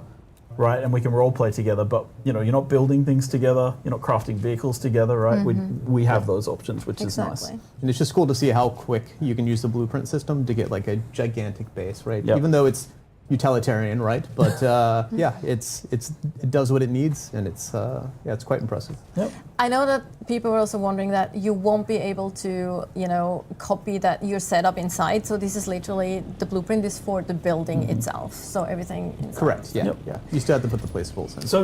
So we're behind the shield wall. I think we've just left the base now, Yeah, we're actually and we're just showing a little bit of the Yeah. PvE area here. so this as well. this is behind the shield wall, and then you come out into the deep desert, and this is like I think. Oh yeah, sorry. Behind the shield wall, there's also PVE elements here. This is the PVE space. Yeah. So there are things like shipwrecks that you can raid. There are like eco labs behind here. So there is a section of the deep desert. I know people are really worried about doing PvP. There's a whole section here. It's 24 kilometers long, where you can actually go and like do the PvE part. And we're about to see. Well, this will take a few seconds. We're actually survey. We're in the middle of just the survey. surveying So now we're surveying the land in this section, and we'll see the segment reveal itself. And this is like Bird Lawyer, one we're of gonna the talk about PvE that in the segments interview. of the deep desert. Yep. And what you'll see here is that we've surveyed one square, and just to give some context, that's one of 81 squares within this map. So there are 81 of these squares. It's huge. Yeah. There We're are actually also seeing the sync chart that you mentioned earlier Yes. as well Yes. come into play. So now I don't know whose name it is, but whichever Okay. player it is crafting a. They have surveyed. Camille Now is they're going to crafting a craft survey, a yeah. sync chart. The sync They have crafted a sync chart of the deep desert. It tells you in the information which sector of the deep desert, who created it, how long ago it was created, so you understand whether the information's out of date or in date. They're going to share that sync chart with their friends. Yep. And then their friends hopefully will be able to switch camera perspective and see their friend apply the sync chart, is which the saves plan. them having to Yes. explore. Yeah, So this is that exactly. cartography loop. You could go out with like a Oh. really quick ornithopter. Look at this. That's Yeah, I the love deep the look desert of this over Oh, there. sure. To the left. But you can go You know- out with like an exploration kit, right? That's Yeah. really fast. That Yes. You can go around. You don't have much harvesting abilities, right? And then Yeah. you scout the area, bring it back, And then your base can roll out with your transport ornithopters, your harvesters, exactly, crawlers. I like this what your comment in plan chat. is for today. This feels like it's going to be a hit or a It bump. doesn't necessarily have to be PvP. There's actually a lot of other things. Yeah, that exactly. might I relate to the expect Deep people Desert. in guilds to be figuring things out and how they're going to work together to do these things. But there's roles here, right? Like again, There tried to are really some build this game design with different roles decisions for in this different people game within that are a guilds. little Exactly. So concerning. the idea is, maybe I'm just a And, scout, and that's what I do because I hate. I'm looking going forward to fights, interviewing him but afterwards because I go I out, want another I perspective bring back the on information. what they're then thinking. people with who something. like building bases are planning like what our logistics are going to be and what we're going to be doing this week in the deep desert. What do we need to harvest? What do we need for our crafting? Are there uniques that we're looking for? Are there specific uniques? I think one of the really important points about the deep desert is that like the unique schematics, the Imperial permits, which maybe people saw, the purple ones, they're on a limited loot setup, so you don't get the same ones every week, and the layouts of the deep desert change. Here we see the trading system. The sync chart's been How long to traded. the interview? And those About 50 schematics you minutes can at only 2 make a p.m. certain when this amount is of over. times. Yeah, and now we're going to consume the sync chart, and then we're going to open our map and see that the sector has been cleared, the same sector that was sync charted. So this is kind of cool. You can create copies of this and pass it off to your guild. You can create copies and sell them on the exchange to other players as well. Yes, and while now they're actually the building a transport transport ornithopter, we can actually quickly talk about the Coriolis Storm in combination with That the is map, so because we big. actually have a visual asset here Yeah. that shows how they can look like on Yeah, the so map. we can talk about the rotation. So this is Yes. so let's see that we're going to see 3 weeks of Coriolis Storm changes to the map. So this is week 1, and then we move to, and you can see that there's like one eco lab, a shipwreck, and a cave there, right, and a small base, and some spice blows that have been marked. And then to the next week, the layout has changed. Where Same things tile. are is different. There's a control point now in the bottom left. There's an eco lab in a different place, and a shipwreck that's been uncovered. And there will be different And loot all different loot in 81 all of them. sections And then we go one change more every week week? again. And now you can see that this is a bit larger. There's another control point. It's a different house control point now. Different spaces on the map. A couple of eco labs this time. 4 or 5 caves and the shipwreck. So you can sort of see how this changes and how this loot encourages exploration for people each week. And that's one tile. That's one section. One of 81st. One of 81. Yeah. But I will say we go. this: it's a very big desert with a lot of space. Yes. So there's not all the tiles are that populated each week. So people aren't like, oh, there's not 15 eco labs in every square, right? No. Like Yes. it's a more big sparse. barren place. And this is also like important because if we want people to fight over things, we actually need to draw them to the same places to fight Yes. over specific things in PvP. Yes. God, it's so So for chunky. the ones who actually do want the PvP, they have a place to go where they know there's probably other players there as well. Okay, so now we have a transport ornithopter. This is the largest flying vehicle that you can craft in the game. And this may be my favorite game mechanic because the transport I agree. ornithopter can pick things up. And I love it because it can pick up almost anything that is a vehicle, Yes. right, in the game. So One of the things you'll see in the mid game is like the buggy is really hard to get to places, right? Even though it mines. Yeah, they showed it so much transporting a more harvester than you can earlier. Ever possibly mine yourself. Yeah. But it's a pain, right, to get it up on the shield wall or to get it out here. So a good tactic with the buggy though is to use it as storage and use the transport Yes, ornithopter to pick yeah. it up and carry it. Are we going to show an example of carrying? I guess we are. Yes, we Yeah, are, cool. because what we're actually I preparing did that with for a here corpse is in a KCD2. spice harvesting mission. Ah, so the team's going out to do some Yes. spice harvesting. Cool. So we're actually gonna Okay. pick up a Yeah. harvester. So now we're coming out into what I call the real deep desert, right? This is actually what you think of when you think of Arrakis from the movies, right? So this is yeah, we just got the nice tutorial pop up talking about the deep desert. Yes. So this is perfect the timing. Arrakis that we know from the films. So Hager Basin is like and it's taking a lot of the information that we have from the books and about like the different biomes and things and making it into a truly sort of interesting PvE experience. But this is the true deep desert of Arrakis. This is the place where people are scared to go. This is where the Fremen live. We're passing outside the shield wall now. Wait, This is I thought- where I thought the War of Fremen were Assassins gone. and the PvP is allowed to And a happen. spice blow. And you can see a spoilers? spice blow in the distance, which draws people from miles around to go there, right? That looks and awesome.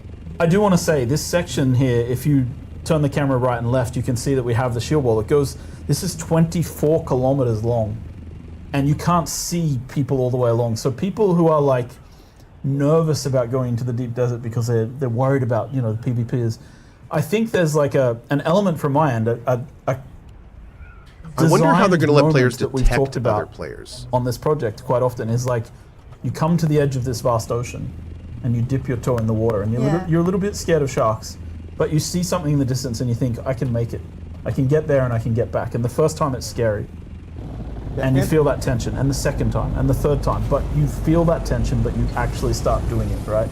And I get that people worry about toxic behaviors and ganking and so forth, but we tried to build a space where you can get away from people as well. Correct, yeah. So I think that's really important to talk about is in Dune, you were given the tools to get away, right? Like if overwhelming amounts of people come after you, maybe you can't quite get away, but that's generally not going to happen. So a lot of it is more about, PvP is about controlling a point and like having to give up that point if you don't feel like fighting over things instead of getting down sandcastles. Exactly.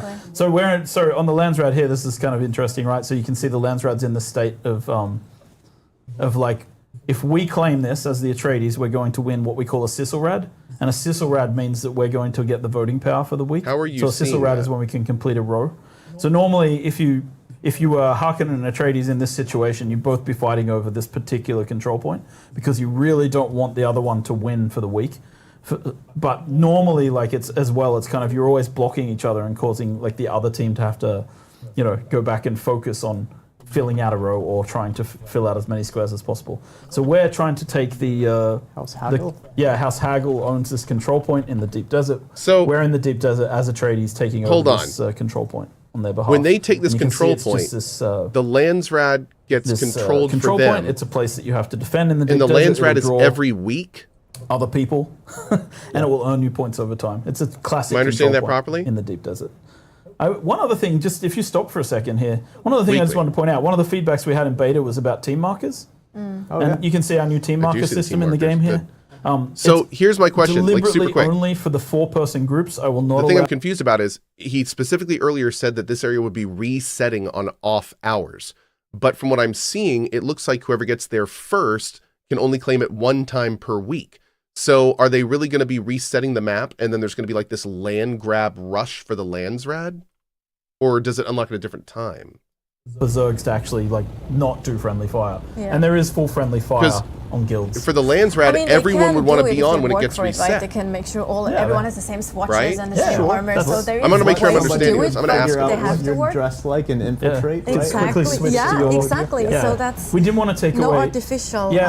Like it's been one of my we'll ask them. Let's say I will say this is one of those things where I have had to fight with a lot of developers on this I'm project. so glad we're interviewing him after There's this. a crashed ship down there, by the way. It's kind of cool that you could also go loot that. But like it's like giving too much information for free to players actually limits our ability for people to have politics and intrigue.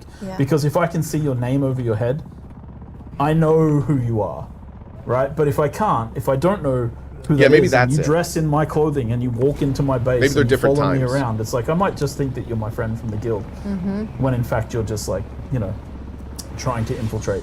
And we want to allow that possibility because that is Dune. At its core, that is how things work. There are plans within plans, there are groups within groups. I remember that from early on, where your kind of law was information has to be earned. Oh yeah, for sure. That was a very early thing. Can I just point out that we just Very crossed cool. a server border? Yeah. Our game has server meshing tech in the deep desert, and it's been a very painful technical thing to get working. Yes. But we just crossed a server border. You probably might not have even noticed any sort of hitching or anything because it's very seamless. And again, shout out to our technical team who've been working their butts off to get this in good shape. But we just crossed a server border from one server to another, and it's basically not visible, which is great. Yeah, what we call like authority transfer. Authority transfer between servers, So now we're picking up a Oh, random that's sand crawler cool. and Nice bringing system. it out to the spice harvesting field. So I mean, I love that. I love that mechanic. I Yeah, think it's that was fantastic pretty fun slick. in the game, just picking things up. The transport ornithopter is quite slow, Yeah, it's very slow. so it is dangerous to go out just in the transport ornithopter. And you can of course sit in the harvester Yes. while being Sure, you can. transported, Yeah, which yeah. is really So fun too. You can also, Yes. I think the transport You can- also has like 5 The seats real as well, question so is, there's- does the you can gun bring a whole turret little group in the with you. car work when you're holding it? Kidnap other enemy harvesters as Can well. you hold a which is also buggy super fun to do. and the turret But we is should gunning? talk about spice, because Yes. that's really ties the entire Adding that to the game questions. together, right? So Yeah. all the tier, the tier 6 or, We're gonna or get the the- last the- like, the set real of answers resources, here. right? Everything requires spice to craft it. So your end-game gear, your end-game tools, Yep. end-game vehicles. Everything end game requires spice for crafting, essentially. And also, we mentioned the Lansrad. The Lansrad has always the center square of the Lansrad requires spice to win. It's important. The Sandcrawler is like, it's not the full harvesters that you've seen in the films. Those are owned by the big houses. Wait, is that a thumper? But as you can see here, Yeah. this is like a little raid event. We just placed a thumper on the sand. We have a guy on a bike. He's Exactly. riding around dropping thumpers. You should also hear it actually on Yeah. stream now. You hear Yeah. The thumpers are really important because sandworms roam the deep desert. They will be coming, and you need to be placing out thumpers to distract them away from that sandcrawler while it's harvesting spice. Okay. You want to keep it on the spice as long as possible, just like in the book. I thought you had to do it a lot further away than that. As much profit as you possibly can. You can even see the trail Oh, that Lord. the sandcrawler is leaving in the spice as it sucks up spice into its little vacuum pack. Yeah, so the sandworm stops being, it not stops, but it's less of a threat as you're going throughout Hogga Basin into Yes. the mid-game. But then at the end game, right, there's sandworms all over the place, and it becomes a threat again. That was not especially when long. you're trying to get That was spice pretty from the quick. sands. So yeah, so you saw the sandworm just took that thumper. Hopefully our intrepid thumper places have put out more of them. Yeah. They're totally well organized. They have like several people placing out thumpers. Yeah. They have like the scouts here in the air that we see as well. Oh, I which is wonder, really cool do to see. sandworms go after Plus planes? Plus our transporter be ready for any kind Yeah, of danger that and- might occur. And so as soon as the sandcrawler, like the person driving the sandcrawler knows that they're the target of the sandworm, they need to radio in and be like, get me off the sand, so that the transport ornithopter will pick them up. But at the moment, I think we're using the thumpers effectively as a team. And this is a part of it, right? Like, this is why the deep desert is very Dune. I don't think you have this experience in any other game. And the idea was to create this. So if you are here with your guild, there's something to do and it's fun and it's interesting.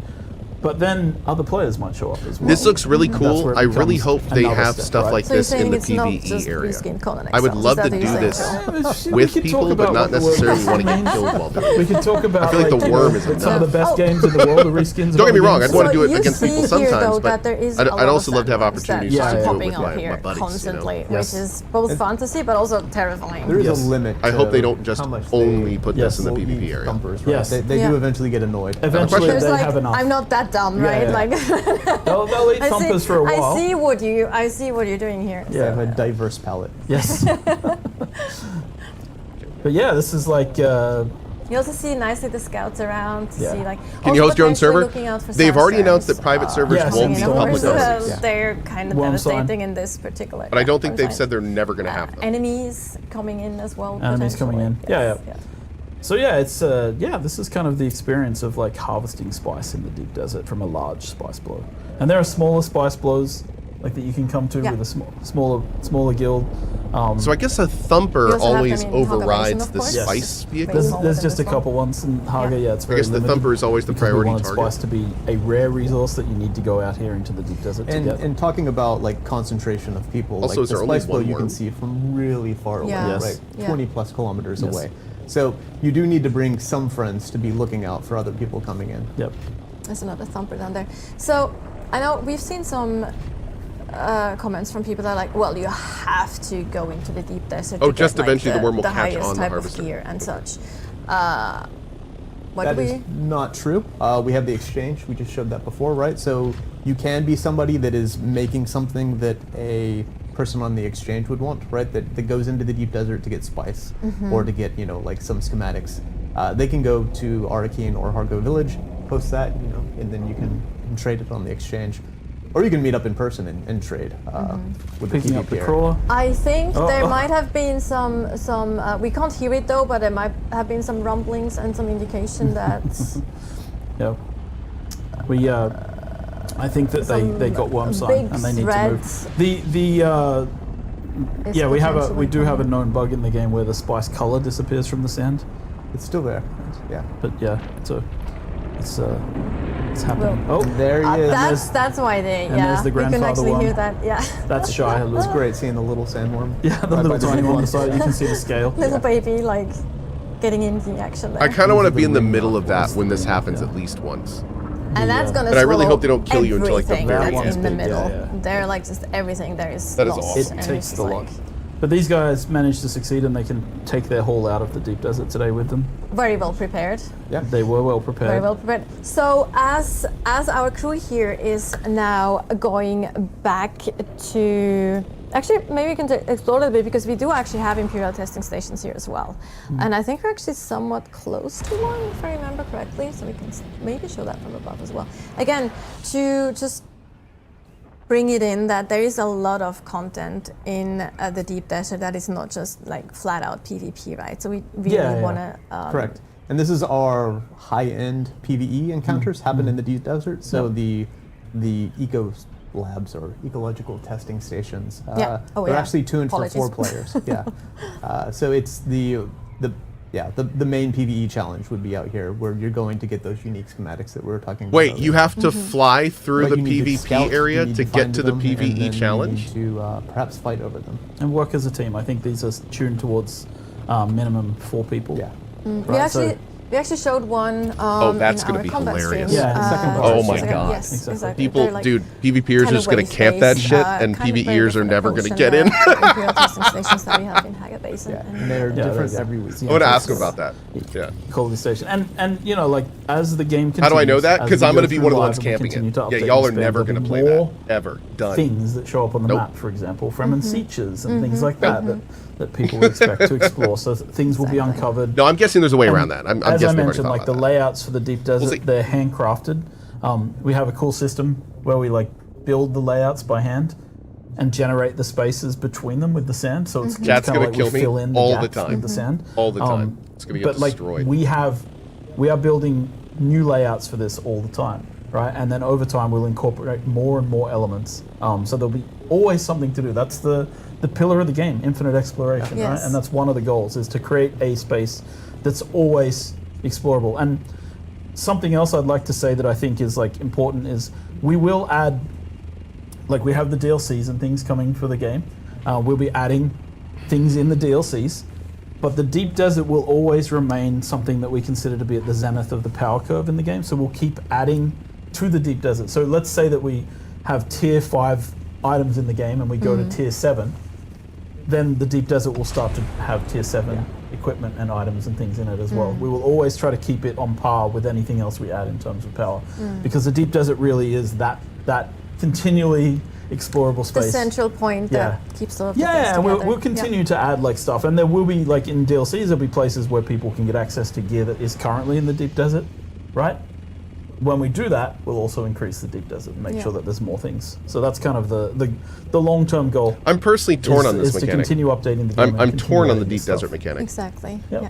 To And that's also because I teach like the players idea about of a that. constantly So new while we explorable actually area, have our but the team fact that it or resets actually, every week the spice makes me feel like hunters I'm go never going to back have enough time to search all of it. on the way to the And like quartermaster knowing to that everything in it or changes like all the to time, kinda, it seems like it's Yeah. give him the spice. not basically. that Yeah, give him the important. spice I don't for know. launch It's doing something. something weird. We do have an additional asset. We have actually a video from a stress test that we did with the beta last Oh, dear. week on Friday. the wrap where in we my head see what that's a going to look lot like of long term. Yeah, like kind things of Shout out to the happening. beta players. Yes, Yeah. thank you, beta players.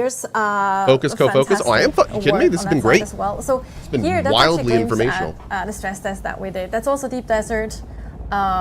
Lots of people together in the Wow. deep desert, lots of ornithopters, and it's just really All cool in to line have like to that get their ornithopters. to like Yeah, we were see spawning. that as well. They were spawning thopters like crazy. Someone's flamethrowing, throwing bombs. Players never behave when you put them in the same space. If I remember, that's actually Camille with the flamethrower right there. We were. No, we, not Camille. Sorry, Ignacy. I mean, that was Ignacy. the actually. context of like the an stress assault, test, yeah. by the way, was like we were testing people crossing the server boundaries with our mesh servers I and love that fighting little on them. ornithopter back Yeah. there. Sorry, it's like Yeah. sorry, go ahead. And fighting along the server boundaries just to see how the performance was. So you'll see people firing rockets, and yeah, it was a cool test. I think we got a lot of very useful data out of this. Yeah. And seeing how people were fighting together.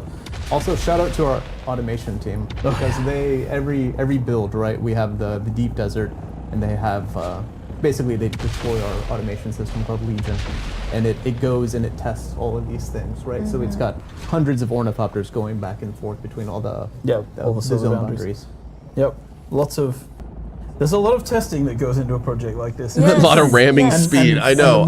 Yeah, it's a little awkward to see them like break, and that's bump into each Obviously, the other. more freedom we also give the players, the more things can break. Exactly. And like, I think I said that to you earlier as well, that like, you know, story-driven games that are linear and we follow one story are one thing. We do have that aspect in the game as well, but I think what we at Funcom really love to do is we love to create worlds where players can write their own stories and can tell their own stories, right? I think that's such a different approach to game development. One of the ways we describe Arrakis is a crisis generator, right? So it is spawning stories, and that's why like these tense locations like the deep desert are really important, because it does spawn these memorable moments that you remember, that you go experience with your friends or your guild.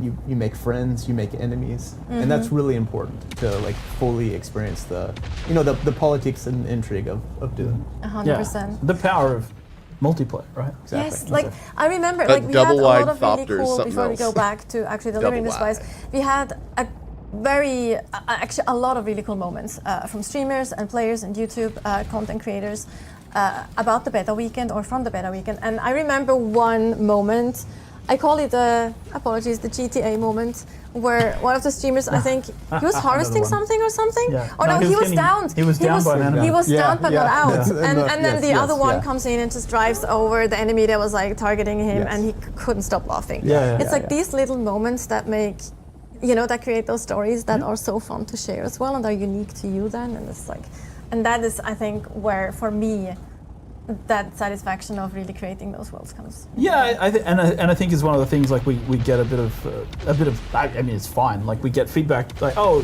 jank, right? Like, oh, being able to stand on top of an ornithopter is janky. It is. But when they asked me if we should remove that, I said no. Surfing on an ornithopter is actually very cool. Why isn't that cool? Like, why isn't that something we want? So like sometimes, we make those choices as well. Like it's like, this might look a little weird sometimes, but you know what? It's way more fun when you can do it. I like what he's saying right now, because it makes him sound like every jankiness in the game is their decision. Shooting people with assault rifles. It's janky because we want it. We fix some of these assault rifle issues. I like that. Own it. So Own the let's go jankiness. back into delivering the spice now. Rule of cool. That's right. Actually, no. Let's talk a little more. I actually wanted to ask you both a question. You actually have answered that recently in an interview, but that's not the reason I'm asking, because I plan to do it anyway. It's like, what is each of you's favorite thing in the game? I mean, you mentioned a few things that we saw, like the transport ornithopter and stuff, but I'm pretty sure there's other things that you're particularly proud of.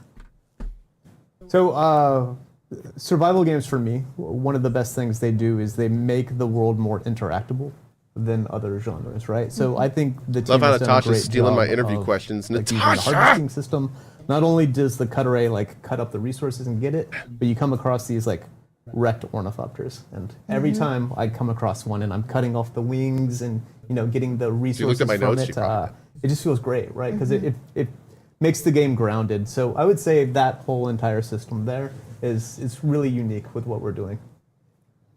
Yeah, I mean, for me, it's I think I'm thinking about the one that I mentioned in the interview as well, probably. But like the Dew Reaper, and the way that you, because I like. Look, I made Conan this. We made Conan, and Conan's a bit more stock standard in the survival sense, right? You're chopping down trees and you're harvesting rocks. And when it came to Dune, we had the design principle of like, make your designs fit Dune, do not make Dune fit your designs. And it was like, I like that. What is harvesting water look probably like why it feels in like Dune? it does. And there's a line in the book where Duke Leto is looking out a window and the sun's rising, and there's all these people out in the fields harvesting dew off the flowers, and you're like, that's how precious water is on this planet, and that's a moment that our game needs to have. And so it isn't just like the confluence. It's like it's cool, this action of like sweeping the dew off the top of plants using this little Holtzman field that drains the water up into, and like, not only did the animation team and the effects team nail that, and the audio team got all of that works, but it's also like the back end. the time of day, Yeah, checking yeah. when the dew harvest time is optimal, feeling like, and it's so satisfying to be out there like 10 minutes before the sun comes up, and you're filling just liter johns full of water because you understood the game system and you understood the timing. All of those things come together to create an experience that I think for me it's just like, you can't have this experience in any game except Dune.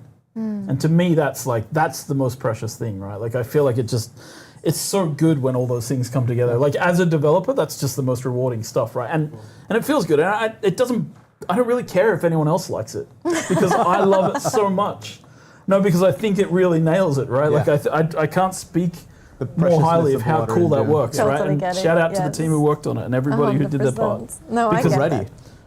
Because games are made by teams, right? A That's the other refined thing. spice. Yes, absolutely. So we actually made it now to the quartermaster, and we are So we're going to deliver delivered the spice. Yes. Try to win the Lansrad. Every little Okay, bit of so it matters. these Took a while guys, to get back. these guys ask you, so you, because you're sort of you're a minor house or a minor house under the umbrella of the Atreides, you deliver Lansrad bribes to the quartermasters of the Atreides, and they make sure they get where they're supposed to go. That's fair. So now we're delivering for House Alexan, we're delivering spice, and the House Alexan are a part of the manufacturing unit, which is where they. And so we're delivering 500 spice melange, and then they're going to make sure that it reaches them, and then that will, in a moment, change the Lansrad. So you can see how you have an impact now. So Lansrad is there under the social tab. This board refreshes every so often, so it's been a few seconds since the last refresh. Now we should be able to see They our should definitely have a manual refresh button.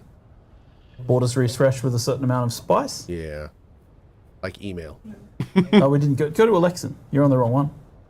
You need to go to Alexan. It's in the middle. The middle. Yes, and then we can see that we've delivered some spice, and the goal amount has gone up. So that you can see that we've increased our goal amount with House Alexan there. So we've worked towards Yes. gaining So we haven't favor. worked like once 64,000 more to once go. we hit 70,000 points, and we can do any of these activities to earn points, like the control point. We can claim those, Yeah, yeah, we can those deliver fields. spice melange. But once we've done enough to earn that center square, then it'll flip to be Atreides and say that we've claimed it for the week. Exactly. Yeah. So that's. Great. Nice. So that was a little bit of a glimpse of what mid and end game can look like. Obviously, that totally depends on what you like to play and how you like to play. There's quite a lot of options. We showed you a few of them, an approach of what can be done. We're also jamming like dozens of hours of gameplay into like a very quick presentation. Yes, 100%. Like this is very like preparation is everything, which is of course true for the game specifically as well. But before we dive into the Q&A, we are gonna take a quick look at the Mentat. Ooh.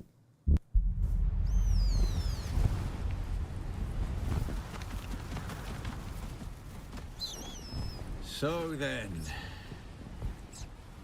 you're not quite dead. Great plot. Developed out of the need to replace thinking machines, the Mentats, trained on the principles of philosopher Gilbertus Albans, became one of the most important people in the Imperium. Able to calculate immense amounts of data and devise complex strategies, they are the most advanced tacticians on the battlefield. Combined with advanced assassination and combat technology, you will be able to think many steps ahead of your enemies. With a significantly higher cognition, as a Mentat, you can calculate trajectories and weapon handling to find weak points in an opponent's defense, or even guide the calculations. You do need to of an hit them external first, though. That's on you, you dumb to player. assist you with extra firepower. Focusing on strategic control over raw strength. A Mentat is an expert in assassination technology, using poison capsules to trap enemies in a cloud of death. Or when out of sight, send in a hunter-seeker before the enemy has even noticed your presence. For a tactical advantage, the Mentats have devised further development of Imperial technology, such as the shield wall for extra protection. And to fool simple-minded enemies, a projection of yourself will confuse and scatter their focus. Throughout the dunes of Arrakis, any school can be trained and improved by masters, increasing your mental capacity and further advancing your tactical technology will let you hold the strategic advantage in any situation. But to reach the highest tactical operation, adopting other schools of thought will increase your mental complexity, opening up further possibilities. Focus your mind and calculate each step forward to find the optimal probability for your survival on Arrakis.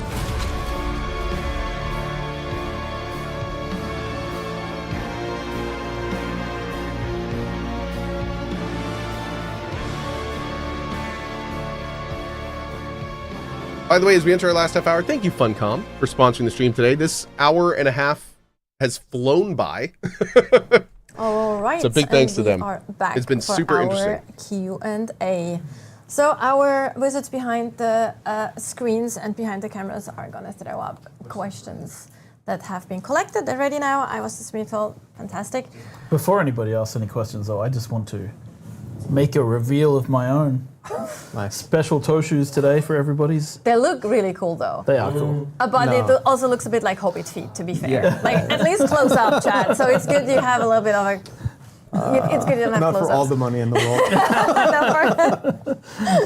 From what I understand, they're very healthy, though. They're very better for you than actual normal shoes, so... Yep. That's what they say. That's what they say. I started wearing them 10 years ago and I'm still fat, so I don't know. Maybe Super healthy. Maybe they're not working out. Yeah. Well, your feet are very healthy. My Let's go feet there. are massively healthy. Super Sorry, healthy. all right. Enough distraction. I apologize. No, you don't Just have to. the toe reveal was You important don't have to me. to. We wouldn't want you any other way, Joel. Why right. the toe Louise probably reveal? gonna kill me now. We're probably gonna have some questions today. Why the toe All right. We want him every other way. Every other way. No, it's all good. Like, it's also, you guys make a really nice, you complement each other really well. I've got pants, he doesn't have pants. Exactly. He has toe shoes. You actually wear socks as well. So it's just like, it's a whole balance thing. It's Yes. great. All right. All right. Anyway. While we still wait on the questions. They're still collecting some of them. Nobody has give any them a little questions. bit of. Maybe no one has We've questions. answered every possible question I people wish. could have. I have I lots of wish. questions. Like that's kind of both the blessings and the blessing and the challenge of Dune Awakening. I think is just it has so many aspects of different games. That we really tried to put together and have people try and understand. Were you there when I was like presenting Bro, to he the keeps press wiggling about the his game, toes. and I was calling Funcom morons? For this? Yes, Distracted of course by I was ADD. there. I was expecting headlines. We didn't we get take a a lot single of risks. headlines. Yes. We didn't get a single headlines like that. Yeah. Funcoms are morons. Well, Chief Creative Director says. well, we are like we keep trying to, like it's one of the things that I love about working here. Is like they let me do crazy stuff. Yeah. They let me try and do Like weird wear shit. these shoes. Like, I mean- He's a toe mage. I like that. You could work somewhere where you're doing the same game need every Monaco year. right now. Speaking of reskins, like and you're making the exact same thing and you're within this box and it's like and like I do like that we're allowed to push beyond those things, I right? agree. And try harder to do something different.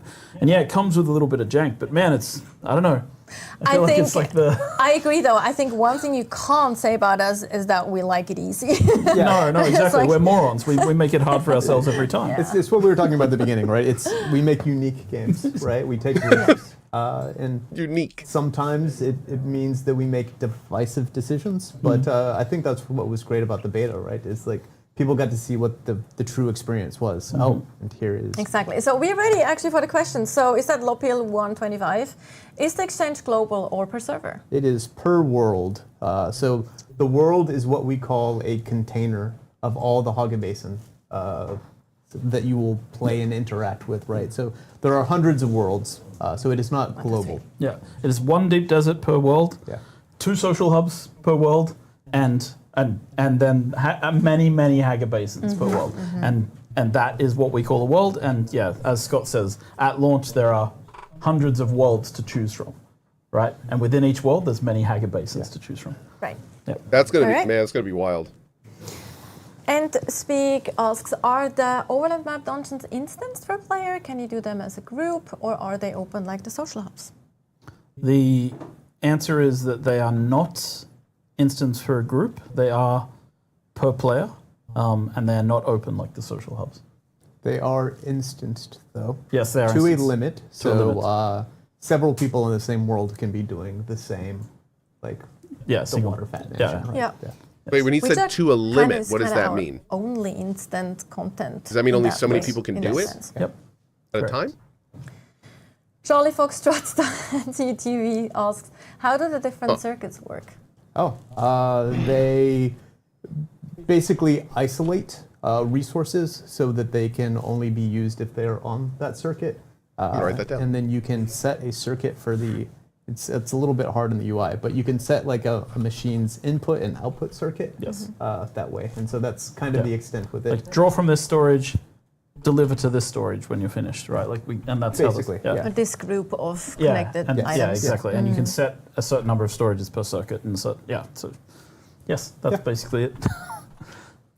Kriegsdrachen asks, how will they ensure balance between Harkonnen and Atreides? There are systems. I think I talked about this in that other. You when I got you that just question. mentioned as well as I like hedged it we last time. have, but We you have didn't some want to systems, spoil but I'm it, not going which to we talk should too much exactly. about. And then when we introduce a third faction, which we are planning to, it will also have a role in that balance. But that's basically what I can say right now. But ensure is very hard. Like, Wait, it's what? very hard to like be Is the third faction 100% not in the certain game on because, release? You know, when you give players choice, they choose. And so you can't guarantee that it's going to be 100%, not 100% people on Atreides on a world. But I think we have pretty good systems in place to make sure that at least feels like it balances itself out pretty well. Yes, and the deep desert is not Atreides versus Harkonnen. Yes. It is every Yes. person for themselves, right? So even if Harkonnen are kind of dominating a server, or they're 60-40, they're going to be fighting themselves Yes. in the deep desert as well. And that's actually something I forgot to mention when we were talking about the Lansrad. Like the Lansrad, you can see the different within top the guilds. factions who the top guilds are and who contributed the most. Because a part of the there's Dune thing leaderboards. is that like it isn't that like everybody in Atreides is a monolith. It's actually like people want the Duke's attention, so they want to be further up. And the same with the Harkonnen, right? Like I want the Baron to witness me, so I'm trying to get to the top of the list of guilds. So there should be inter-guild competition even within the factions. So they overall are working towards the common goal of the Lansrad, but they're trying to beat each other to be the best in the Lansrad. So they have the most voting power, they get the rewards, etc.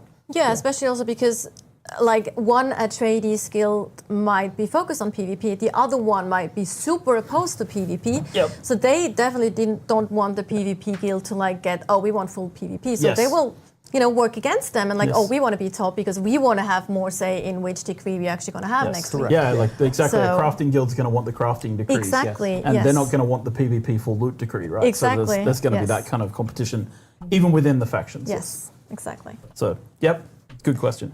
Cypher asks, can our bases get raided? So not in Hogga Basin. They will be safe in Hogga Basin. In the deep deserts, it's a bit different. Yeah, in the PvE section of the Deep Desert, no. Yeah. But in the PvP section of the Deep Desert, there is a mechanism by which bases have a vulnerability window where they can be raided. It is a very short vulnerability window, and again, I would point to the lore of the Dune universe. So I'm sorry for everybody who hasn't read the books and doesn't know a way in which shields can go down for a brief period of time. But it is worth looking into because then you'll understand exactly how the mechanics can work. Is it like during a sandstorm or something? Needlessly cryptic, but I'm sure there's people spamming in the chat about it already. Yeah, a storm, related to a Let storm. them figure it out. Oldman Alchemist, if I don't take the mission to talk with House Atreides or Harkonnen, will I be content locked as far as processing? Progressing, sorry. No, that's the fine. main story and the ability to craft. No. Yeah, no. The story, while it involves House Atreides and the Harkonnen, it is not about that. It's about you and your role on Dune. It's your quest to find the Fremen and wake the Exactly. sleeper, right? Yeah. So the main Halle story Bailey follows from that. Herbert. What we were from the talking about, Doctor. what we were Yep. showing earlier with the different faction unlocks, like in terms of the visuals and those things, you're locked out of if you don't want to join a faction. But those You are can't get, pure vanity. but they're pure vanity, right? No mechanics. But yeah, you can't. But one thing you cannot join the Lansrad unless you have aligned yourself with a faction. Your guild must be aligned with a faction to participate in the Lansrad. That is the one hard requirement that I think faction alignment has in the game. Oh, wow. That's it. Otherwise, yeah, you can do all the content without joining Atreides or Harkonnen. I also think when it comes to progressing, in the beta, during the beta weekend, you were still very much in the tutorialization part of the game, Yes. right? Yeah. So I know that some players were like, "Whoa, this is very linear" and things. But the thing is, things open up quite more once you're past that tutorialization section as well. So you won't be actually locked progressing when it comes to crafting or where you spend your points. Yeah, and in the opening, Intel points specifically. in the opening of the game, after character creation, you actually get a choice as to whether you want to play with an unlocked tech tree or a locked tech tree.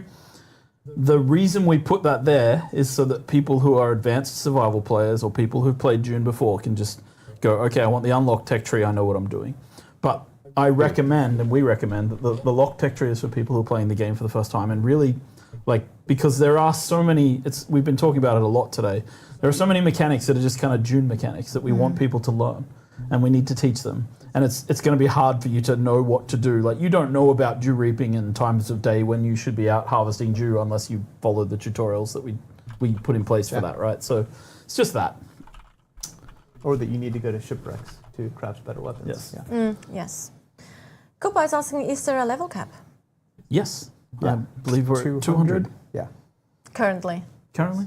But you can respec. Yeah. Yes. So it's, I believe it's on a 48-hour cycle. So even if you cap out and you play something and you decide you don't like it, you can switch to something else. And there's a point where you run out of, you stop getting unlock points for your tech tree, intel points.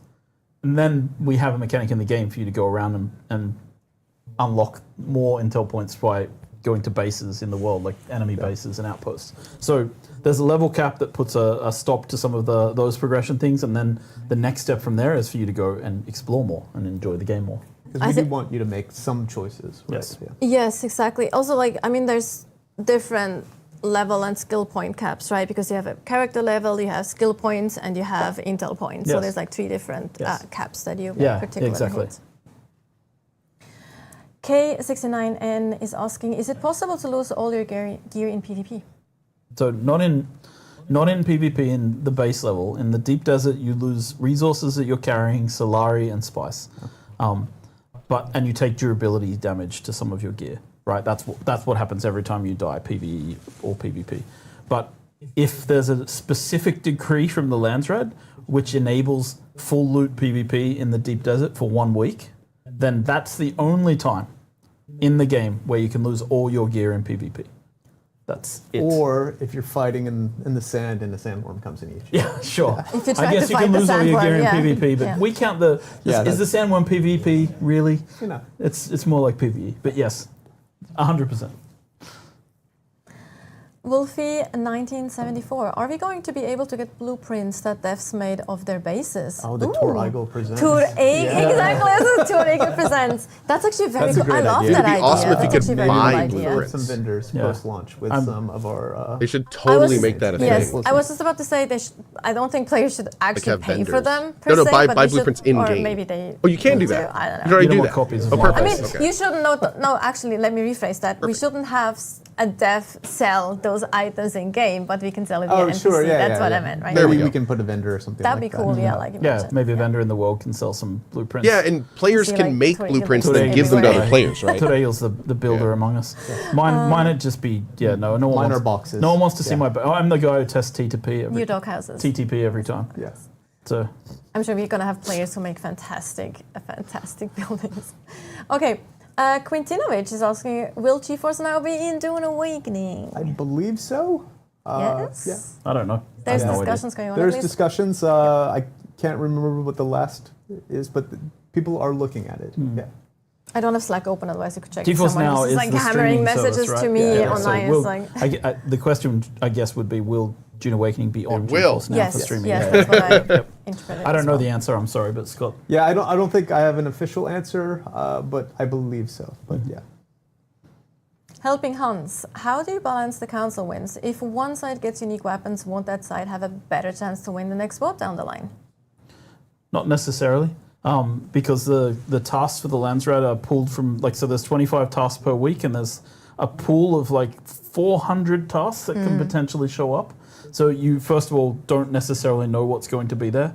Unique weapons doesn't actually For the influence record, the everything. answer to Some Helping of the Hans' tasks question are is kill tasks. yes. You don't know which tasks are going to be The answer revealed was first. yes. You also have to bribe Lansrad That's the envoys answer with to that spice question. to reveal tasks. And if your faction does it before the other faction, you'll see, okay, we need to do this. So you might just get ahead because you had more spice or whatever.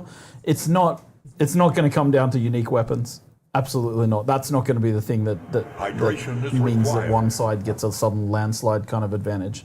So I think that's the best way to answer that, I think, from my Interesting, I because think that's a great answer too, and I think it that just brings goes up the other again side. It's like, okay, so are the unique people weapons are not that too good? afraid that everything is about PvP and fighting end game, and that's absolutely not the case. Yeah. And hopefully if they don't we influence, then what's the explain point? that a little bit Yeah, today I as mean, well for people to Not just feel a bit more, skins. like, So relaxed about that, or disappointed, depending. Dr. Evil Eye, is there any content or materials that are hidden behind PvP, meaning that the only way to I'm obtain writing down the question. item gear material is to risk losing to large guilds? I wouldn't Those say are hidden, but things. yeah, like you can. The Deep Desert, which we just explained, is a place where tier 6 gear is, like items and materials for crafting those things. You need to go there to get those things. You can buy them off the exchange. You can trade for them with other people. But yes, you have to go to that place in order to get those things. And there is a risk of people attacking you when you're in that place. We tried to explain that this is a very large place. It's not going to be possible for a guild to cover the entire space. It's Yeah, just there's not going to be members. possible. Yeah. I think guild limit's 32. The guild limit Yes. is 32 Yeah, people. Yeah. So one per kilometer, Yeah. maybe, if they stretch Yeah, across. they'd have to stretch all the way across, and even then, I think there's all. I have kinds questions of about player different ways detection to that draw them I off, wonder and if they'll get into. I don't think it's going to be a problem. There are potentially hundreds and hundreds of people that can be in the deep desert, Yes. right? Yes. So one guild would be outnumbered by 100 people. Again, if you want to rat, you can rat. Yeah, Like there's options, right? And also, like the tier 6 gear isn't required for the story or Yeah. for anything that's having to do with Yeah. like a basin, right? It's- It's sort of just the deep desert loop. But we can't tell people that they can't get to the top number if number go up because they really Sure, people sure. always want that. So Yeah. so it's There are other ways to get it, even though. though it's Yeah. not required. I know people are going to want it. I feel like it makes sense though, because those people who really care about the highest level tier are probably That's the wild. I PvPers, feel like and they're- they want to be in the I feel like in they're- the first place. So I feel like it's kind of a natural balance. I feel like they're shining Hopefully we spotlights also have, like, on their you know, system's I think main there's this problem, weird- and then I speak to a lot of people in our closed beta and our Discord, right? And I see that like there's people who kind of assume that everybody like who that comment is a about the guild numbers in go up PvP thing. is Like going that's to be this exactly right. toxic, Like sweaty people are going to kinda- want to do and numbers I think go it's going stuff to be the opposite. without I think we're going to have the PvP. good like, guy how, guilds how who are are, out how there are we going to do actually this? protecting I'm very Protecting interested. people. and like helping people out. I've seen it in the beta already. People, I got lost in the desert, help, and people will come help Yes. them, give them Yeah. rides Hey, home, Fascius, what's up, buddy? Like, give them more gear. I've seen people in the beta like just give other people an ornithopter when they lost one because of a bug that was in the game from our end. They're like, "Oh, do you want an ornithopter? I have a spare one." Right? That's it's great to see, and I think that people worry too much about toxicity. Oh, you can do it without Hopefully, PvP, we'll just keep in a track of it, PvP of course, area. but Yeah. Well, it should be fine. And you have one player for the Yes. entire world, Yeah, right? yeah. So and you are your name, right? So you will have some sort of reputation. Yeah, exactly. There's that as well. Yeah, as a callback to more old school MMOs that I grew up with, like EverQuest and all those. But anyway, so we have two more questions. EverQuest, shout out. Fort Team is asking, do you need a sync chart for each person in your guild? Yes. You need to create a sync chart for every person who's going to want to reveal those things that you've got in your sync They're chart. single-use items. Yeah, they're single-use items, consumables, once you've created them. And last questions. Neo Valkyrion, can transport ornithopters carry other ornithopters? Yes, they can. They can indeed. They can indeed. I was They playing it earlier. I was flying around carrying a medium ornithopter Yes, with they my can pick transport up pretty and much assault. anything. Yeah. Yeah. And Or again, they have anything passengers vehicular. too. Yes, vehicular. Can't pick up people No. unless they're not They're yet. sitting inside a vehicle. All right. So that was it with the questions for today, and also for our last developer stream before Exciting. Head Start and the God. official release. I'm like still like how. Oh, Okay, man. so It's like 7 how days, do 8 you days. how do you boys feel, gents? Me How do you first. feel? Go, Scott. Oh, pretty good, right? Pretty So beta went really well from Yeah. our perspective. The tech was stable, and that's what we're always worried about because we knew the game was pretty good, or we thought the game was really think good. so. right? I love these guys. All the tests we had run. We thought the showed game that, was but pretty good. we were It's got problems, but it's pretty good. a little And, fearful, that tech would hold, and it went really, really well with It's like the third thing during this show that's been like that. You know, the server crash rate was low. The client crash rate was within our There's a refreshing level of honesty. Tolerance, and we're fixing most of the issues that we found. So cautiously optimistic, right? Incredibly excited to show the entire game. And so yeah. Shaggy says, I won't lie, really enjoyed my time in the closed beta. Me too, dude. Me too. Yeah. Yeah, it's 5 years of your life, right? And it's like I think that's the thing that I think is like what I'm not sure people understand. It's like when you've been living and breathing this kind of thing for 5 years, and then like you see the game industry is volatile. Yeah. Things don't go well for people. We have a team of, you know, that I love to work with. We have a team of great people that we've built over the last years. And it's like it isn't about like success in the sense of like, you know, oh, I just want to say that like, it is a game that I think is great, right? And I've played it and I kind of know that it has a lot going on, right? And I think it works well. And from the beta, we got some confirmation of that. But I want my team to be together making games for a long time, right? So for me, this is like, I'm nervous about that, right? Like the gaming industry is not a safe place anymore, right? It's not easy to guess what's going to be successful. Yeah. I mean, I'm watching things and like, you know, you see things that are fantastic from small teams going great, like, you know, and there's been some fantastic games this year and games that you wouldn't have predicted coming out of nowhere, like Schedule 1 is a great one, but also like Claire Obscura, I'd heard of it, but I hadn't heard of it until really it blew up. And so you see these games, these huge successes. So I think it's like, you don't want to have the arrogance to think that you could be among that, but you hope.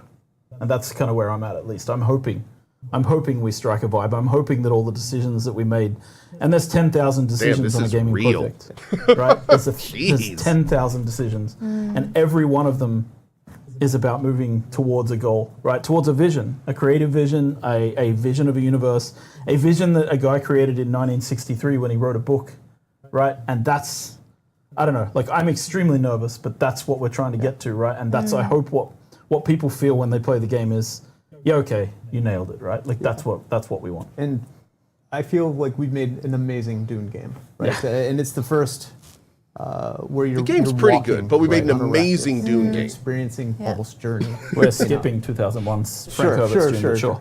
But for me, right, in a modern sense anyway. So it's and we have a story we want to tell. When's this coming out? June 5th for early, June 10th for full release. In the beta, but there's so much more. Advanced access, whatever they want to call it. Yes. Right, playing through that. And there's this long story that we want to tell over the, you know, like you said, 10 years, right, on the thing. So I'm seeing that. So we have a long story. We want to continue releasing updates, you know, every 3-4 months with additions to that story, in addition to the DLCs that we're going to come out. So when you buy the game, you're getting everything here right now, plus all the story content that we'll continue to release over the next years. So yeah, we're excited. It's a lot of pressure, but yeah, we'll do fine. There's no guarantees in love and war, but you know what? I'll say this for the record. I'm really proud of our team and what they've done. And like, no matter what happens, all of them can hold their heads up high because they have worked really hard to bring this to fruition. Absolutely. Shout out to our teams, the many teams that work on this game with all different departments. Every department. And absolutely, it's a beast of a game. I think we can say that. Yeah. And I'm actually getting goosebumps now. I'm sorry. I'm actually getting goosebumps. I'm sorry. Such a. Yeah. Anyway. Natasha's so but great. I think that's a wonderful note to end this again last developer stream. Yeah. Yep. On for before Head Start and release. One thing we can actually say is that you will be able to upgrade your editions on the 10th of January. So there will be an option. 10th of June, 10th of, sorry, June. Oh my God. Yeah. That wonderful ending. I just completely forgot. That's fine. Oh well. Congratulations. Anyway, pro here, right? Yeah. Yes, so 10th of June, when the game goes into full release, you will be able to upgrade your editions. Delay confirmed. 6-month delay. Boom, done. You said the date. 6-month delay. Guess we gotta do it. Thank you so much again, Scott and Joel, for being here, doing out of your busy schedules. So we really appreciate talking to us. and we'll have a last trailer. Am I starting with the early And edition? with that, Yes. I thank everyone for watching and joining us today, and hopefully you'll enjoy what's Awesome. coming your way. Thanks, everyone. That was see great. you on Thanks Thursday. again to Funcom for sponsoring that 2-hour watch along. Now, what I'm going to do real quick, actually, we'll leave this up while I'm doing it. I'm going to take a super quick bio. I'll let you guys listen to the fun sounds while I do it. And then when I get back, we're doing an interview with the guy that was just talking, which I'm extremely excited about. So I'll be back in 1 minute. And then, oh, ignore that. I'll be back in 1 minute, and then we're doing it live. 1 second.